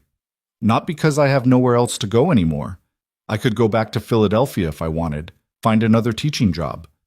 Not because your father needs me, though he does. I choose to be here because this is my home now. You and Thomas and your father, this farm, this life, it's mine, and I don't give up what's mine without a fight. Even if the fight gets really bad. Especially then. James, the easy thing would be to run, to let Marcus win, to go back east and live a quiet life and never have to deal with any of this. But I didn't marry your father to choose the easy path. I married him to choose the honest one, the real one. And that means standing firm when men like Marcus try to push us around." James threw his arms around her neck, a rare display of affection that made her throat tight. "I'm glad you're not leaving. Thomas is too, even if he won't say it." "I'm not going anywhere," she promised, holding him close. "Now go tell your brother he can stop worrying and start helping me with these impossible weeds." That evening, after the boys were in bed, Lydia and Ethan sat together on the porch, watching the sunset paint the sky in shades of gold and crimson. They'd fallen into this habit over the weeks, these quiet moments at day's end where they could just exist without the weight of work or worry. "James told me about your conversation," Ethan said quietly. "Did he? I'm surprised. He usually keeps things close." "He said you promised you weren't leaving, that you called this your home." Ethan was quiet for a moment. "Did you mean it? Or were you just saying what he needed to hear?" Lydia turned to look at him, this man she'd married on impulse and come to respect over hard weeks of shared labor. "I meant it. Every word. This is my home, Ethan. You and the boys are my family. Marcus Langford can throw money around and make our lives difficult, but he can't make me regret my choice. Because choosing you, choosing this life, it's the best decision I've ever made." Something shifted in Ethan's expression, a wall coming down that she hadn't even fully realized was there. "I was afraid, you know. That day Marcus showed up, when he was offering you everything I couldn't, a life in society, wealth, comfort. I was terrified you'd realize what you'd given up by marrying me. I didn't give up anything worth having. Marcus offered a cage made of silk, but it was still a cage. You offered partnership, freedom to be myself, a place where being too much wasn't a failing. How could I regret that? Ethan reached over and took her hand, the gesture still slightly awkward between them, but genuine. I know we didn't marry for love, that we're still figuring out what this partnership means, what we are to each other. But Lydia, I want you to know that having you here, watching you with the boys, seeing you fight for this place like it's yours. He stopped, searching for words. You're not just a convenience anymore. You're family, really family. She squeezed his hand, feeling the calluses that matched her own, the solid warmth of him. You're family too, all of you. They sat like that as darkness fell, hands linked, facing whatever would come next together. Somewhere in the distance, coyotes called to each other across the prairie. The wind rustled through the wheat fields that might or might not find a buyer. Inside the house, two boys slept safely in their beds, trusting the adults to protect them. Marcus Langford thought he could break them with money and influence and petty harassment. But he'd underestimated one crucial thing. Lydia had already been broken once, at a train station in front of an entire town. And she'd rebuilt herself into something harder, stronger, more determined than before. She wasn't the woman who'd sat abandoned on a trunk anymore. She was Lydia Cole, partner to a struggling farmer, mother figure to two boys, defender of a home she'd claimed as her own. And she'd be damned if she'd let Marcus Langford take any of that away. The harassment continued through August like a slow poison seeping into every aspect of their lives. Marcus had settled into a pattern of deliberate, calculated cruelty that avoided anything overtly criminal while making their existence increasingly difficult. The grain buyer's refusal had been just the beginning. Ethan made the trip to the railroad depot in Blackwood with their wheat, a journey that took 2 full days with the loaded wagon. He came back exhausted and grim-faced, with prices so low that they barely covered the cost of hauling the grain. Marcus got there first, he told Lydia that night, his voice flat with defeat. Talked to the depot manager, spread some story about how our wheat might be contaminated with rust or smut. Couldn't prove it, of course, but the suggestion was enough. They took the grain but docked us 15% just for the risk. Lydia felt rage burning in her chest, hot and acidic. That's theft. That's business. Or what passes for it when someone with money wants to hurt you. Ethan slumped in his chair looking older than his years. I talked to 3 other buyers. Same story everywhere. Marcus has been thorough. We could take this to the sheriff again, show a pattern of what? Bad luck? Unfortunate business decisions? He shook his head. There's no proof, Lydia. Just a lot of convenient coincidences that happen to benefit Marcus and hurt us. That's not enough for the law. She wanted to argue, to insist there had to be something they could do, but she'd seen enough of the world to know he was right. Men like Marcus operated in the gray spaces where the law couldn't or wouldn't reach, using money and influence as weapons more effective than any gun. The boys felt it too, though they tried to hide it. Thomas grew quieter, less inclined to his usual chatter. James watched everything with those serious eyes, taking on responsibilities beyond his years, trying to help ease the burden he could sense weighing on his father. It broke Lydia's heart to see childhood innocence being stripped away by adult cruelties they couldn't begin to understand. Margaret Chen remained their staunchest ally, but even her support came with costs. When she was seen helping the Coles repair their barn, 2 of her regular clients for laundry services suddenly found other arrangements. When she invited Lydia to a quilting circle at a neighbor's house, half the women found excuses not to attend. People are scared, Margaret explained bluntly one afternoon while they worked together in the garden. They know Marcus has money and reach, and they don't want to become targets themselves. It's cowardly, but I understand it. I don't, Lydia said, yanking a stubborn weed with more force than necessary. Since when did we all become so afraid of one spoiled man with a vendetta? Since that spoiled man proved he could hurt anyone who crossed him. The blacksmith who overcharged you. He told his wife Marcus paid him triple his usual rate to make things difficult. The grain buyers got offered exclusive contracts if they refused to deal with the Coles. People see that kind of power and they think twice about standing against it. So we're just supposed to accept it? Let him slowly strangle us financially and socially until we have nothing left? Margaret sat back on her heels, studying Lydia with those sharp eyes. What else can you do? You can't outspend him. You can't out-influence him. You're farmers, not society people. This is his game, played by his rules. Then we change the game. But even as she said it, Lydia didn't know how. What weapons did she have against a man with unlimited resources and no conscience about using them? The answer came from an unexpected direction 3 days later when a stranger rode up to their farm just after dawn. He was young, maybe 25, with the dusty clothes of someone who'd been traveling hard and the nervous energy of someone carrying dangerous information.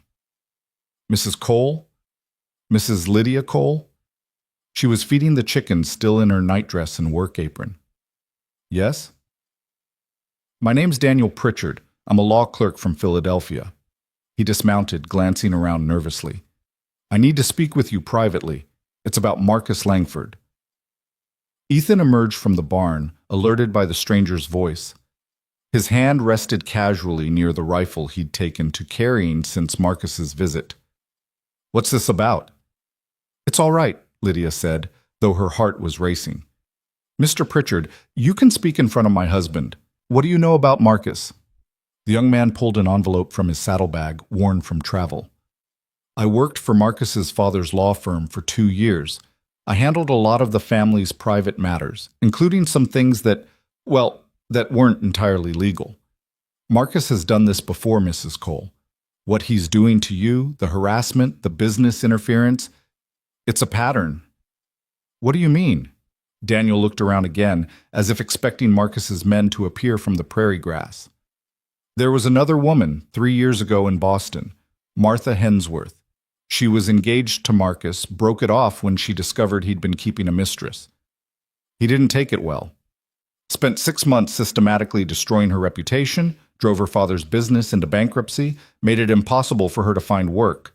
She eventually married a man twice her age just to escape the city and Marcus's reach. Lydia felt ice spreading through her veins. He ruined her completely. He would have gone further, but his father intervened. Paid the Hensworths off, sent Marcus west to handle business interests until things cooled down. But Marcus never learned his lesson. He just got better at hiding what he was doing. Why are you telling us this? Ethan asked, suspicion in his voice. Why betray your employer? Former employer. I quit last week when I found out what Marcus was doing out here. My sister... His voice cracked slightly. My sister was courted by a man like Marcus once. He made her life hell when she chose someone else. I couldn't watch it happen again and do nothing. He held out the envelope to Lydia. These are copies of documents I made before I left. Letters Marcus wrote about the Hensworth situation, bragging to his friends about how he'd destroyed her. Contracts he signed under false pretenses. Evidence of bribes he paid to damage her father's business. It's not enough to get him arrested. Statutes of limitation, jurisdiction issues, his father's lawyers would tie it up for years. But it might be enough to stop him. How? Lydia took the envelope with trembling hands. Exposure. Marcus's father is a respected judge in Philadelphia. His entire career depends on maintaining a spotless reputation.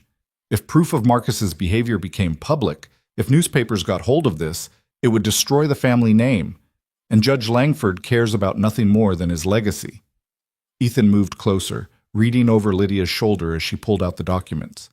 They were damning. Marcus's own words describing in gleeful detail how he'd manipulated business partners, bribed officials, spread vicious rumors, all directed at a woman whose only crime had been refusing to marry him. This is leverage, Lydia breathed. This is real leverage. It is, Daniel agreed, but using it is dangerous. Marcus will know it came from me. I'm probably a wanted man already. And if you threaten him with exposure, he might escalate instead of backing down. I can't guarantee this will work. But it might. Lydia looked at Ethan, saw her own desperate hope reflected in his eyes. It's the first real weapon we've had. What do you need from us? Ethan asked Daniel. Nothing. I've already risked everything by coming here. I'll head further west, find work somewhere Marcus can't reach. But Mrs. Cole, be careful. Cornered animals are dangerous, and Marcus is definitely cornered now. He's running out of his father's patience and his own credibility. That makes him unpredictable. After Daniel left, riding hard toward the western horizon, Lydia and Ethan stood in their yard holding the envelope like it was made of dynamite, because in a way, it was. One wrong move and it could explode in their faces. "We need to think about this carefully," Ethan said. "If we threaten Marcus with exposure and he calls our bluff, it's not a bluff. These documents are real, the story is real. We could actually publish this. And make an enemy of Judge Langford? Lydia, the man has connections everywhere. We'd be trading one powerful enemy for another. Or we'd be forcing Marcus's father to rein in his son to protect his own reputation. Either way, it's more than we had yesterday." They brought the documents to Margaret that afternoon, needing her practical wisdom. She read through them with growing anger, her mouth thinning into a hard line. "That bastard," she said finally. "He's done this before and gotten away with it. Of course he has. Men like that always do." "The question is what we do with this information," Lydia said. "Do we confront Marcus directly? Send copies to his father? Go to the newspapers?" "You do all three," Margaret said immediately. "Don't give him time to mount a defense. Hit him from every direction at once. Make it impossible for him to contain." "That's declaring war," Ethan said quietly. "He declared war the moment he showed up here with armed men. You're just finally fighting back." Lydia paced the small room, her mind racing through scenarios and consequences. "If we do this, there's no taking it back. Marcus will be humiliated publicly. His father will be furious. They'll both want revenge." "They already want revenge," Margaret pointed out. "The difference is now you have something they want more. Silence. You have leverage to negotiate actual peace instead of this slow destruction." "Or we could just publish everything and damn the consequences," Lydia said. "Make sure Marcus can never do this to another woman." Ethan caught her hand, stilling her nervous pacing. "Is that what you want? Real justice, even if it costs us?" She looked at him, this good man who'd offered her partnership when she had nothing, who'd stood beside her against threats and harassment, who'd trusted her to make this decision even though it affected his whole family. "I want him stopped," she said finally. "Permanently. Not just driven away from us, but actually stopped from doing this to anyone else. And I think the only way that happens is if we burn his reputation to the ground." "Then that's what we do." Ethan's voice was steady, certain. "Together." They spent the next 2 days preparing their attack. Margaret helped them make multiple copies of the most damning documents. Ethan wrote a detailed account of everything Marcus had done since arriving in the county, with dates and witness names. Lydia crafted a letter to Judge Langford that was professional but unflinching in its assessment of his son's character and behavior. Then they sent it all. Copies to 3 different newspapers in Philadelphia and New York. Copies to Judge Langford with a letter giving him 48 hours to call off his son before the documents went public. And a copy hand-delivered by the sheriff to Marcus himself, along with a legal cease and desist order. "This is either brilliant or insane," Sheriff Buckley said when he agreed to serve the papers. "Probably both. You folks sure about this?" "We're sure," Lydia said. "One way or another, this ends now." The response came faster than she'd expected. 24 hours after the sheriff served Marcus with the documents, a telegram arrived at their farm. It was from Judge Langford himself, brief and imperious. "Meeting requested. Stop. Miller's Crossing. Hotel.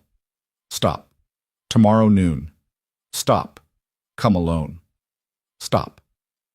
"It's a trap," Margaret said immediately when Lydia showed her the telegram.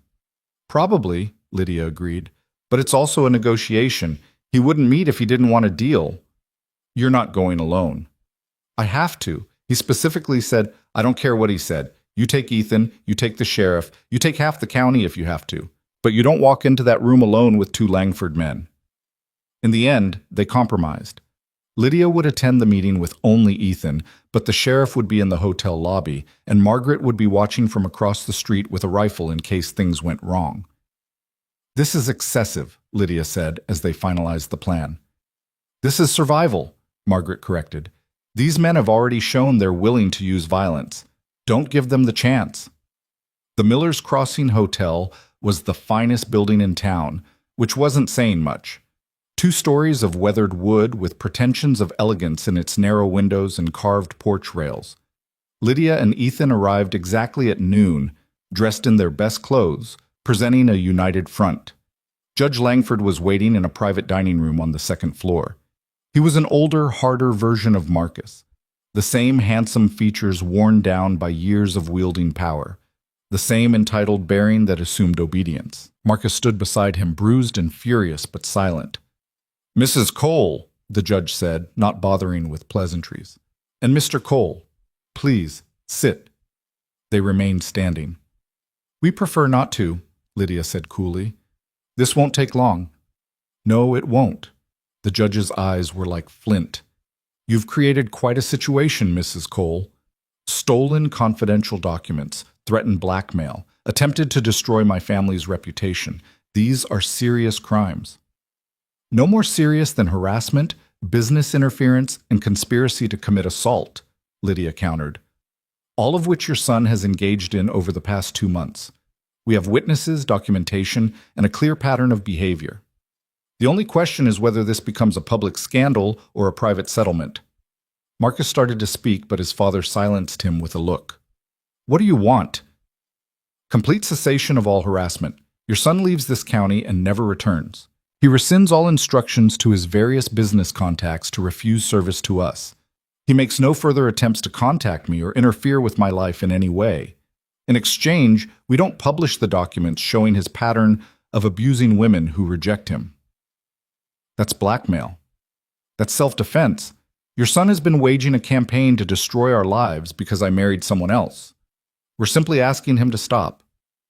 The judge studied them both with cold calculation. "And if I refuse? If I call your bluff and dare you to publish?" "Then we publish," Ethan said quietly. "And you spend the rest of your career explaining why your son has terrorized multiple women without consequence. How do you think that plays in Philadelphia society, Judge? What do your political allies say when the newspapers start asking questions about your family values?" For a long moment, the judge said nothing. Marcus vibrated with barely contained rage, his hands clenched into fists. But his father remained icily composed, weighing options, calculating angles. "I could destroy you both," he said finally. "I have resources you can't imagine. Lawyers who could tie you up in litigation for decades. Friends in newspapers who would bury your story. Political connections that run all the way to—" "But you won't," Lydia interrupted, "because all of that takes time and creates exactly the kind of attention you're trying to avoid. Every lawsuit, every legal maneuver, every attempt to suppress the story just makes it bigger. Judges trying to silence abuse victims makes terrible headlines, Your Honor. You're too smart not to know that." The judge's jaw tightened. "You're very sure of yourself." "I'm sure that I'm done being a victim. Your son tried to break me, and when I wouldn't break, he tried to break my family. That ends today one way or another." Marcus finally erupted. "You ungrateful bitch! I offered you everything, and you threw it back in my face for this farmer and his brats. You deserve everything that's happened to you." "Marcus," the judge's voice was sharp. "Be silent." "No, she needs to understand. I said be silent." The judge turned back to Lydia and Ethan, and for the first time something that might have been respect flickered in his eyes. "You've outmaneuvered us, Mrs. Cole. I'll admit that. My son underestimated you, and so did I. Very well. Marcus will leave the county within the week and will make no further attempts to contact you or interfere with your business. In exchange, those documents remain private." "Permanently private," Lydia specified. "If he ever comes near me or my family again, if he ever tries this with another woman, the documents go public immediately. No warnings, no negotiations. Do we understand each other?" "We do." The judge stood, buttoning his coat. "Marcus, you will apologize to Mrs. Cole." "I won't." "You will apologize, and you will mean it, or I will disinherit you here and now. I'm done cleaning up your messes."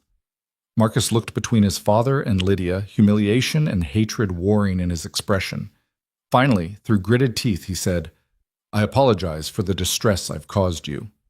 "Not accepted," Lydia said calmly, "but acknowledged. Now get out of my county and stay out." They left the hotel with their heads high, not speaking until they were back in the wagon and heading home. Only then did Lydia allow herself to shake. the adrenaline of confrontation finally hitting her system. "Did that actually just happen?" she asked. "I think it did." Ethan's hands were steady on the reins, but she could see the tension in his shoulders. "You were incredible in there, the way you stood up to a judge." "The way we stood up to him," she corrected. "I couldn't have done that alone." Margaret met them at the farm with news that Marcus's carriage had already been seen leaving town, heading east with enough luggage to suggest a permanent departure. Within a week, the harassment stopped. The blacksmith's prices returned to normal. The grain buyers suddenly had room in their contracts again. The whispers in town shifted from condemnation to reluctant respect. The woman who'd been abandoned at a train station had faced down one of the most powerful families in Philadelphia and won. But the victory felt hollow at first. Lydia kept expecting the other shoe to drop, for Marcus to return with new schemes, or for Judge Langford to find ways to punish them from afar. She jumped at unexpected visitors, watched the road constantly, couldn't quite believe they were safe. It was the boys who finally convinced her it was over. James, with his serious eyes and careful words. "Marcus is gone. I saw his carriage leave. He's not coming back." "How can you be sure?" "Because you beat him. Not with fists or guns, but with being smarter and braver. He can't come back from that without looking weak, and men like him care more about looking strong than anything else." Out of the mouths of 8-year-olds came wisdom that adults spent lifetimes learning. Lydia pulled him into a hug, then Thomas when he came running to join them, and felt something in her chest finally relax. They'd won, not just the battle, but the war. Marcus was gone, his power broken, his threats rendered empty. And they'd done it without violence, without stooping to his level, simply by refusing to be victims and fighting back with the truth. That night, as Lydia lay in her bed listening to the familiar sounds of the house settling around her, she realized she hadn't thought about the train station in weeks, hadn't dwelt on the humiliation of that abandonment or the person she'd been when she'd arrived here desperate and alone. She was someone different now, someone harder and softer all at once. Someone who'd learned that being too much was only a problem when you tried to be less. Someone who'd built a family from nothing and defended it against impossible odds. The woman abandoned at a train station was gone. In her place was Lydia Cole, farmer's wife, teacher, mother figure, fighter. And she liked this version of herself so much better than the one who'd believed Marcus Langford's promises. Outside her window, the prairie stretched endlessly under a sky full of stars. Tomorrow would bring new challenges. The farm still struggled, money was tight, winter would be hard, but they'd face it together, this makeshift family that had chosen each other and stood firm against the storms. Marcus Langford thought he could break them with money and power and cruelty. Instead, he'd forge them into something unbreakable. And that, Lydia thought as sleep finally claimed her, was the sweetest victory of all. Autumn arrived on the prairie like a benediction, turning the endless grasslands into waves of gold and amber that rippled in the wind. The wheat had been harvested and sold at fair prices, the corn stored away for winter, and the garden yielded its final bounty of squash and root vegetables that Lydia preserved with methodical efficiency.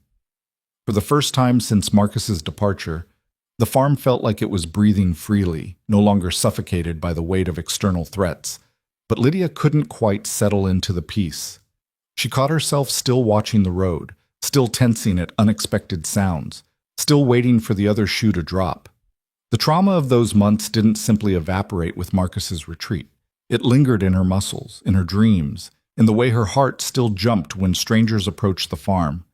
Ethan noticed, of course. He'd become adept at reading her moods over these months together, understanding the language of her silences and the meaning behind her forced smiles.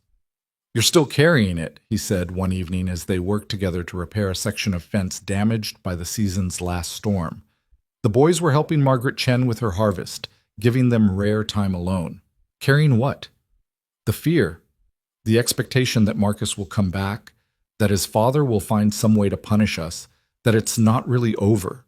He hammered a nail with practiced precision. "Lydia, it's been 2 months. He's gone. We won." "I know that intellectually, but knowing and believing are different things." She held the board steady while he worked.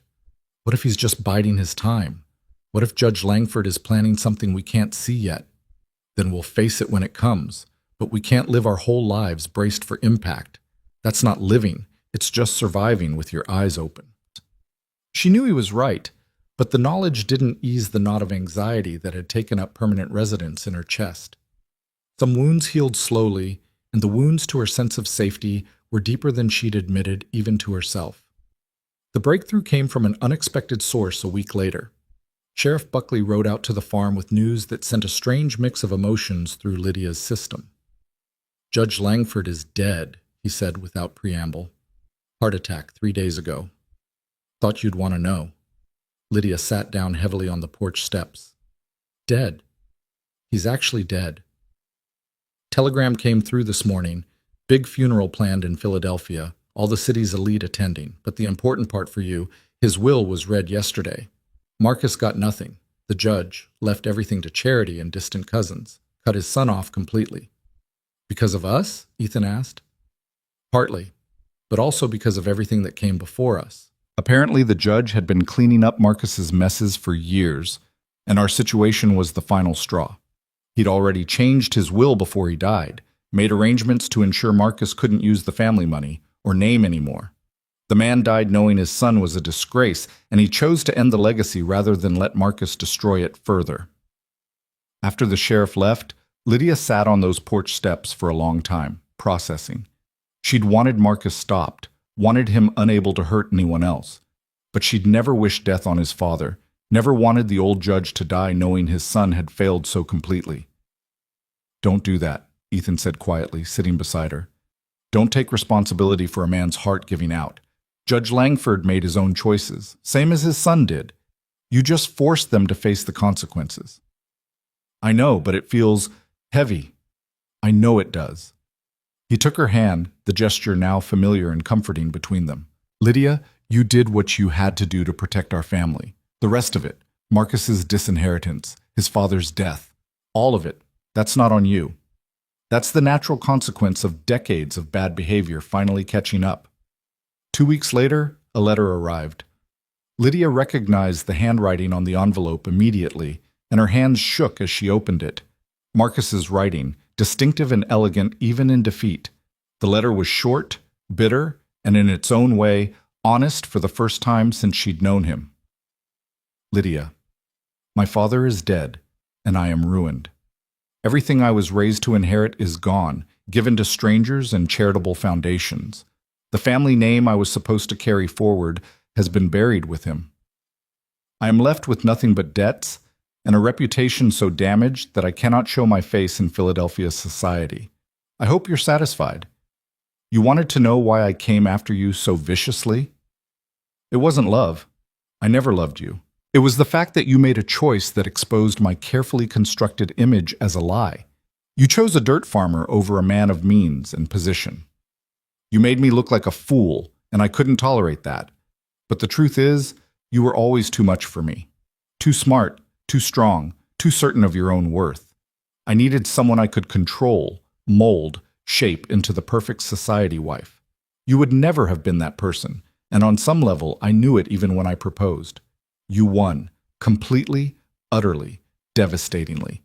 I hope your victory brings you happiness, because it certainly brought me nothing but misery. I won't bother you again. I have nothing left to fight with.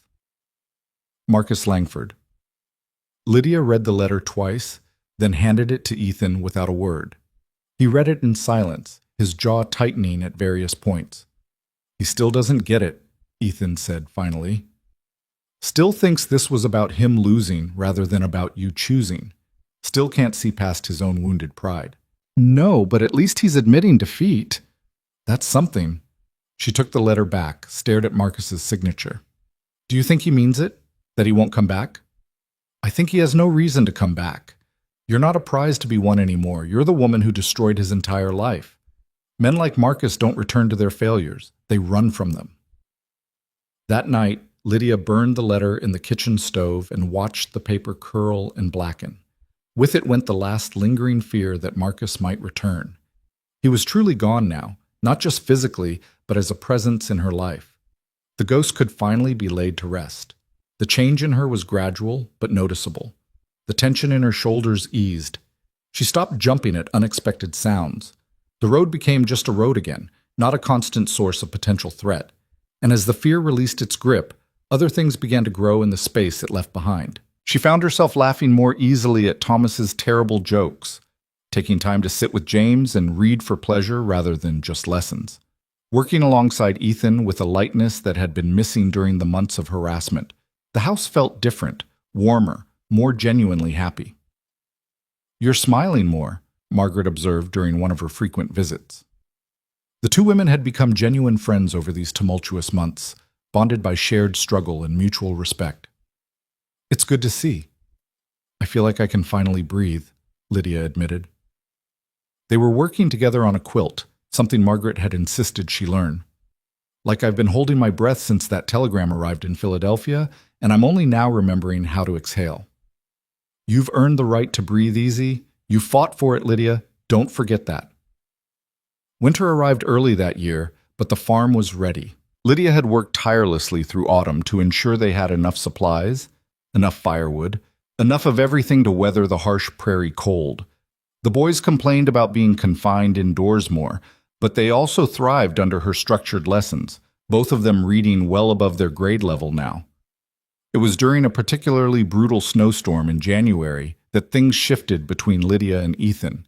They'd been married for nearly 6 months, living as partners and friends but maintaining careful boundaries around anything more intimate.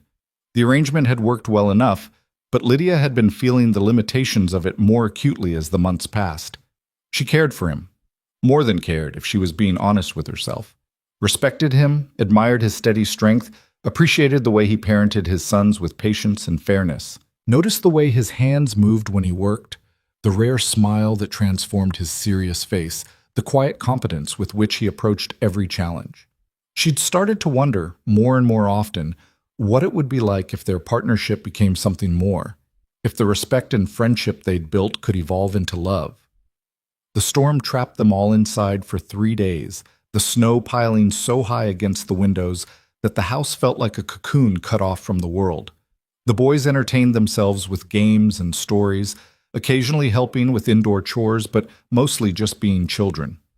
Lydia and Ethan worked together to keep the household running, to maintain the fire, to prepare meals from their stores. On the second night, after the boys were asleep, they sat together by the fire as had become their habit. But tonight felt different, charged with something Lydia couldn't quite name. "Can I ask you something?" Ethan said quietly, his eyes on the flames. "Of course. Are you happy here? Truly happy, not just making the best of things?" The question caught her off guard with its vulnerability. "Yes, more than I ever expected to be." "Why do you ask?" "Because I want to know if this arrangement is still working for you, if you still feel like you made the right choice that day at the station." He finally looked at her, and there was something in his eyes she'd never seen before. Uncertainty, hope, fear all mixed together. "Because it's working for me. More than working. You've become, Lydia, you've become the best part of my days, and I want to know if there's any chance you might feel the same." Her heart was pounding so hard she could barely hear her own voice. "What are you asking, Ethan?" "I'm asking if this partnership could become something more. If you might be interested in a real marriage, not just a practical arrangement. If you could ever see me as more than just a convenient solution to being stranded at a train station." She'd imagined this conversation 100 times, but the reality of it was still overwhelming. "You want to know if I could love you?" "Yes. I know that's not what we agreed to. I know you married me out of necessity, not affection. But things change, Lydia. People change. And I've changed over these months with you. I've come to—" He stopped, searching for words. "Sarah was my first love, and losing her nearly broke me. I didn't think I could feel that way again, didn't want to risk that kind of pain. But you've taught me that love doesn't have to look the same way twice, that building something new doesn't diminish what came before.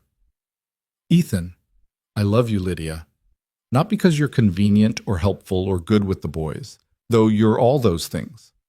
I love you because you're brave and stubborn and brilliant, because you stood up to Marcus Langford without flinching, because you make this house feel alive. Because when I wake up in the morning, the first thing I think about is whether I'll make you smile that day."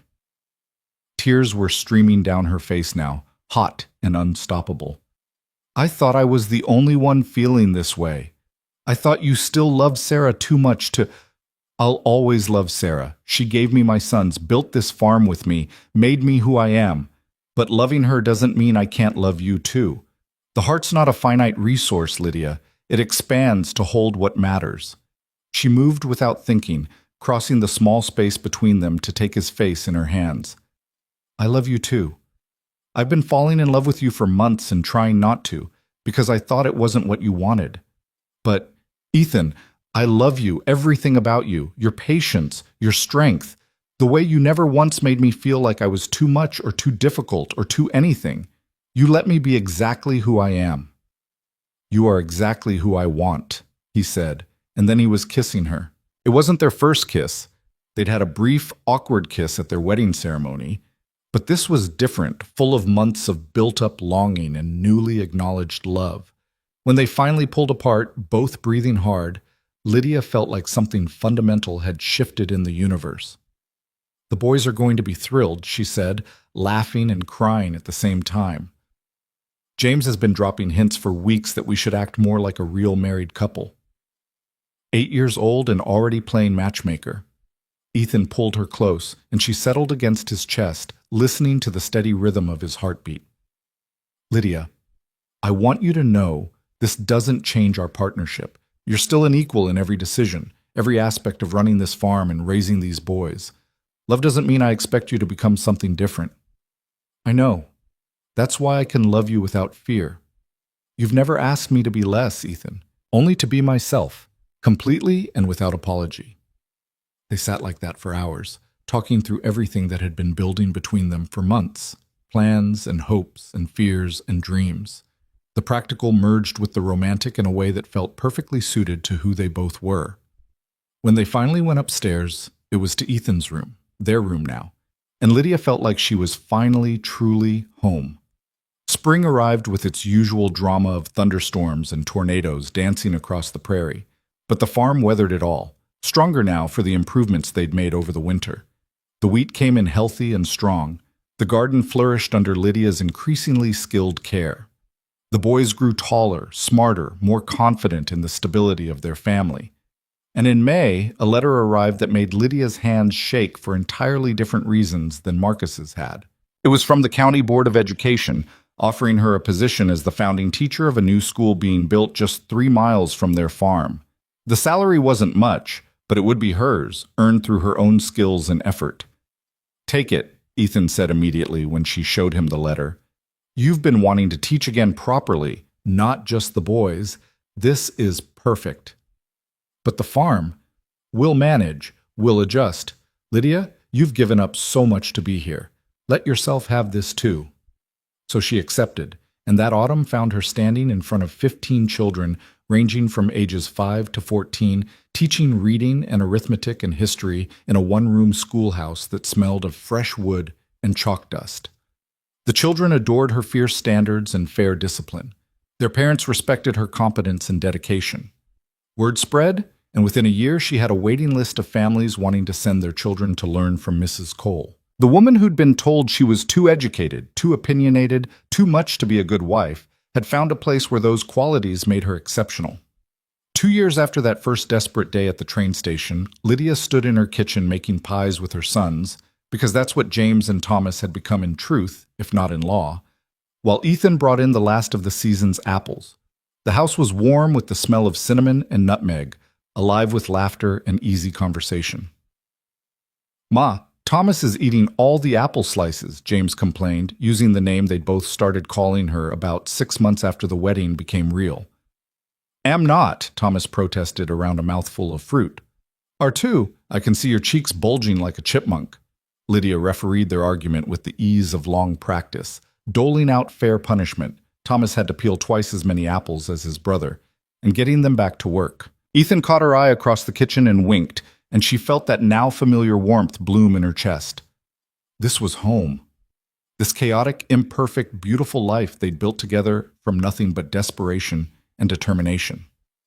These boys who fought and laughed and studied hard under her teaching, this man who loved her fiercely and supported her dreams even when they complicated his own.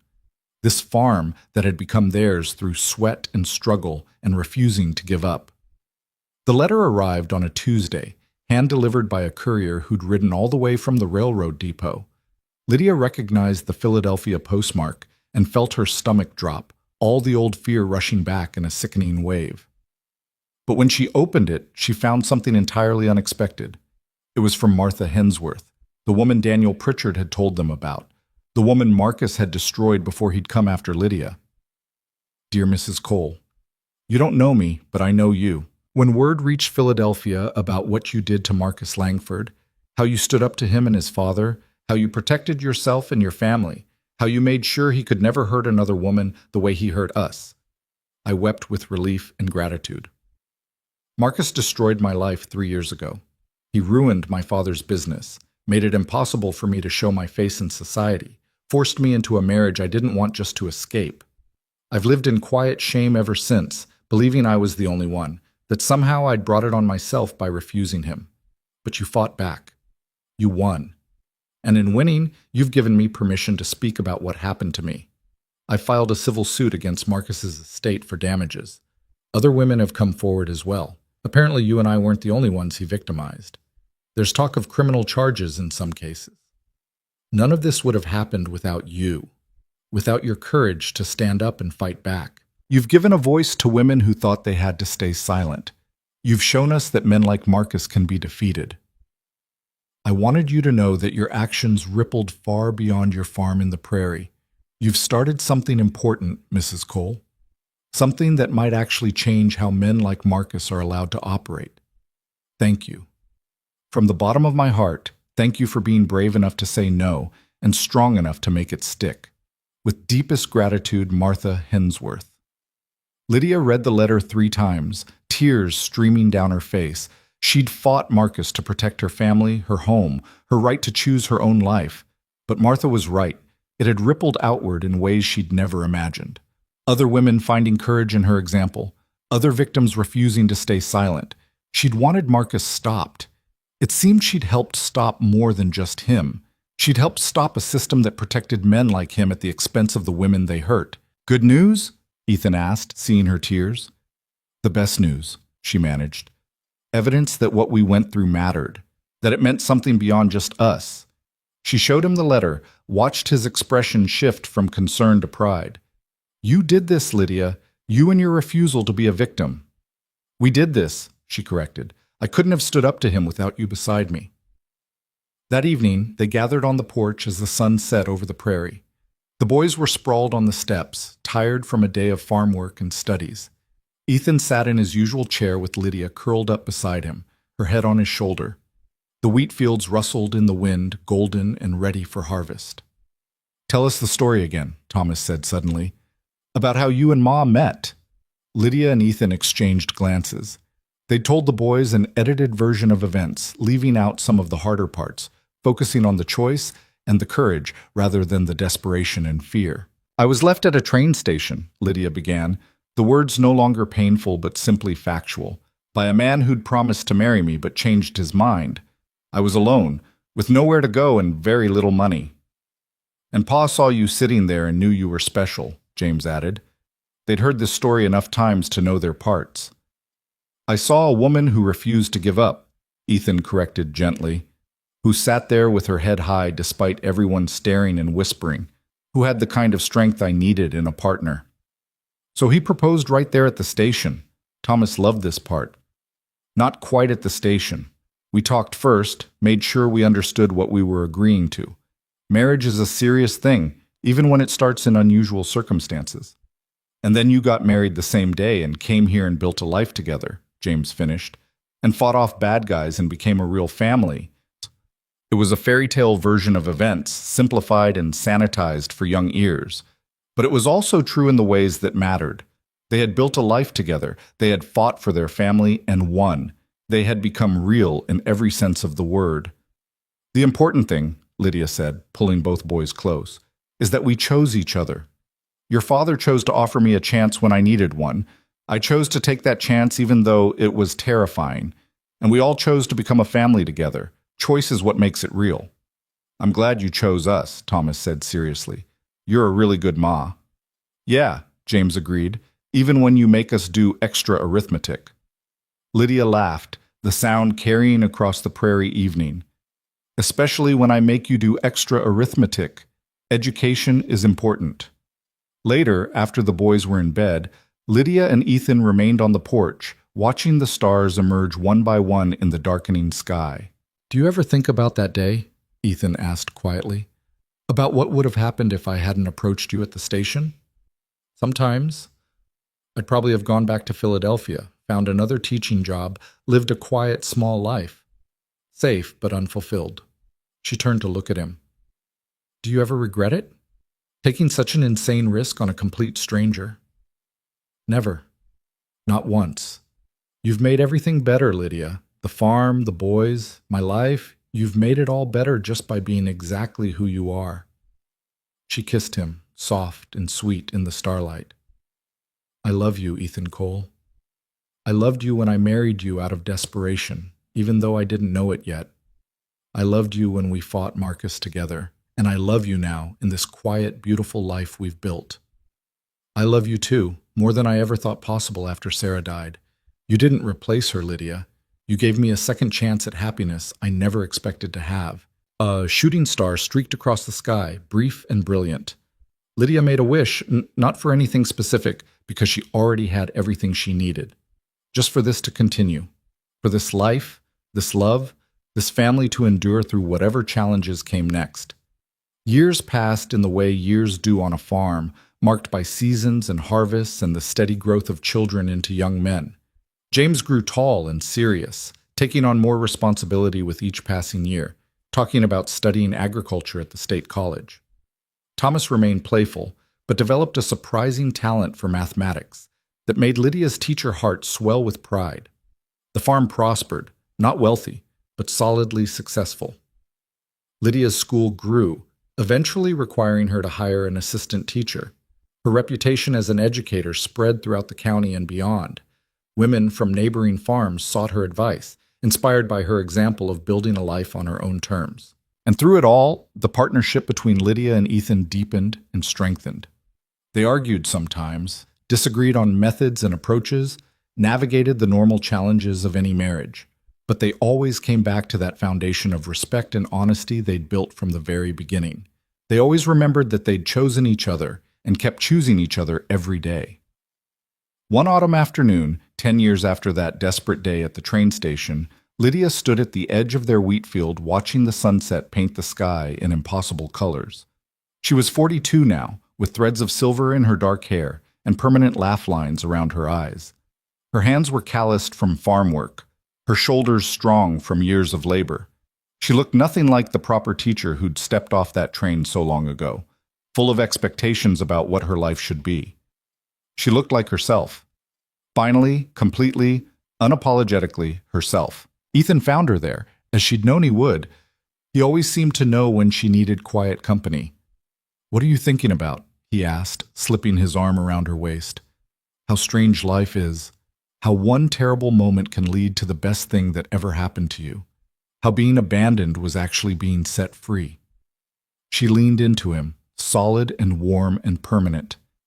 "I came here broken, Ethan. Or at least I thought I was broken, but I wasn't. I was just finally ready to be myself without apology. You were never broken, just waiting for the right place to be whole." They stood together as the sun sank below the horizon, painting their world in shades of gold and crimson. Behind them, the house glowed with lamplight, and the sounds of their sons arguing good-naturedly over something. Around them, the prairie stretched endless and free, full of possibility and promise.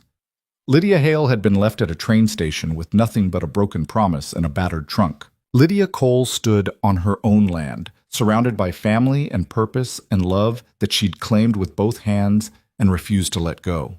The woman abandoned had become the woman rooted. The woman rejected had become the woman chosen. The woman deemed too much had become exactly enough. And that was worth every moment of fear, every challenge faced, every battle fought. Because she hadn't just survived, she'd lived, fully, fiercely, freely, and she'd do it all again, in a heartbeat.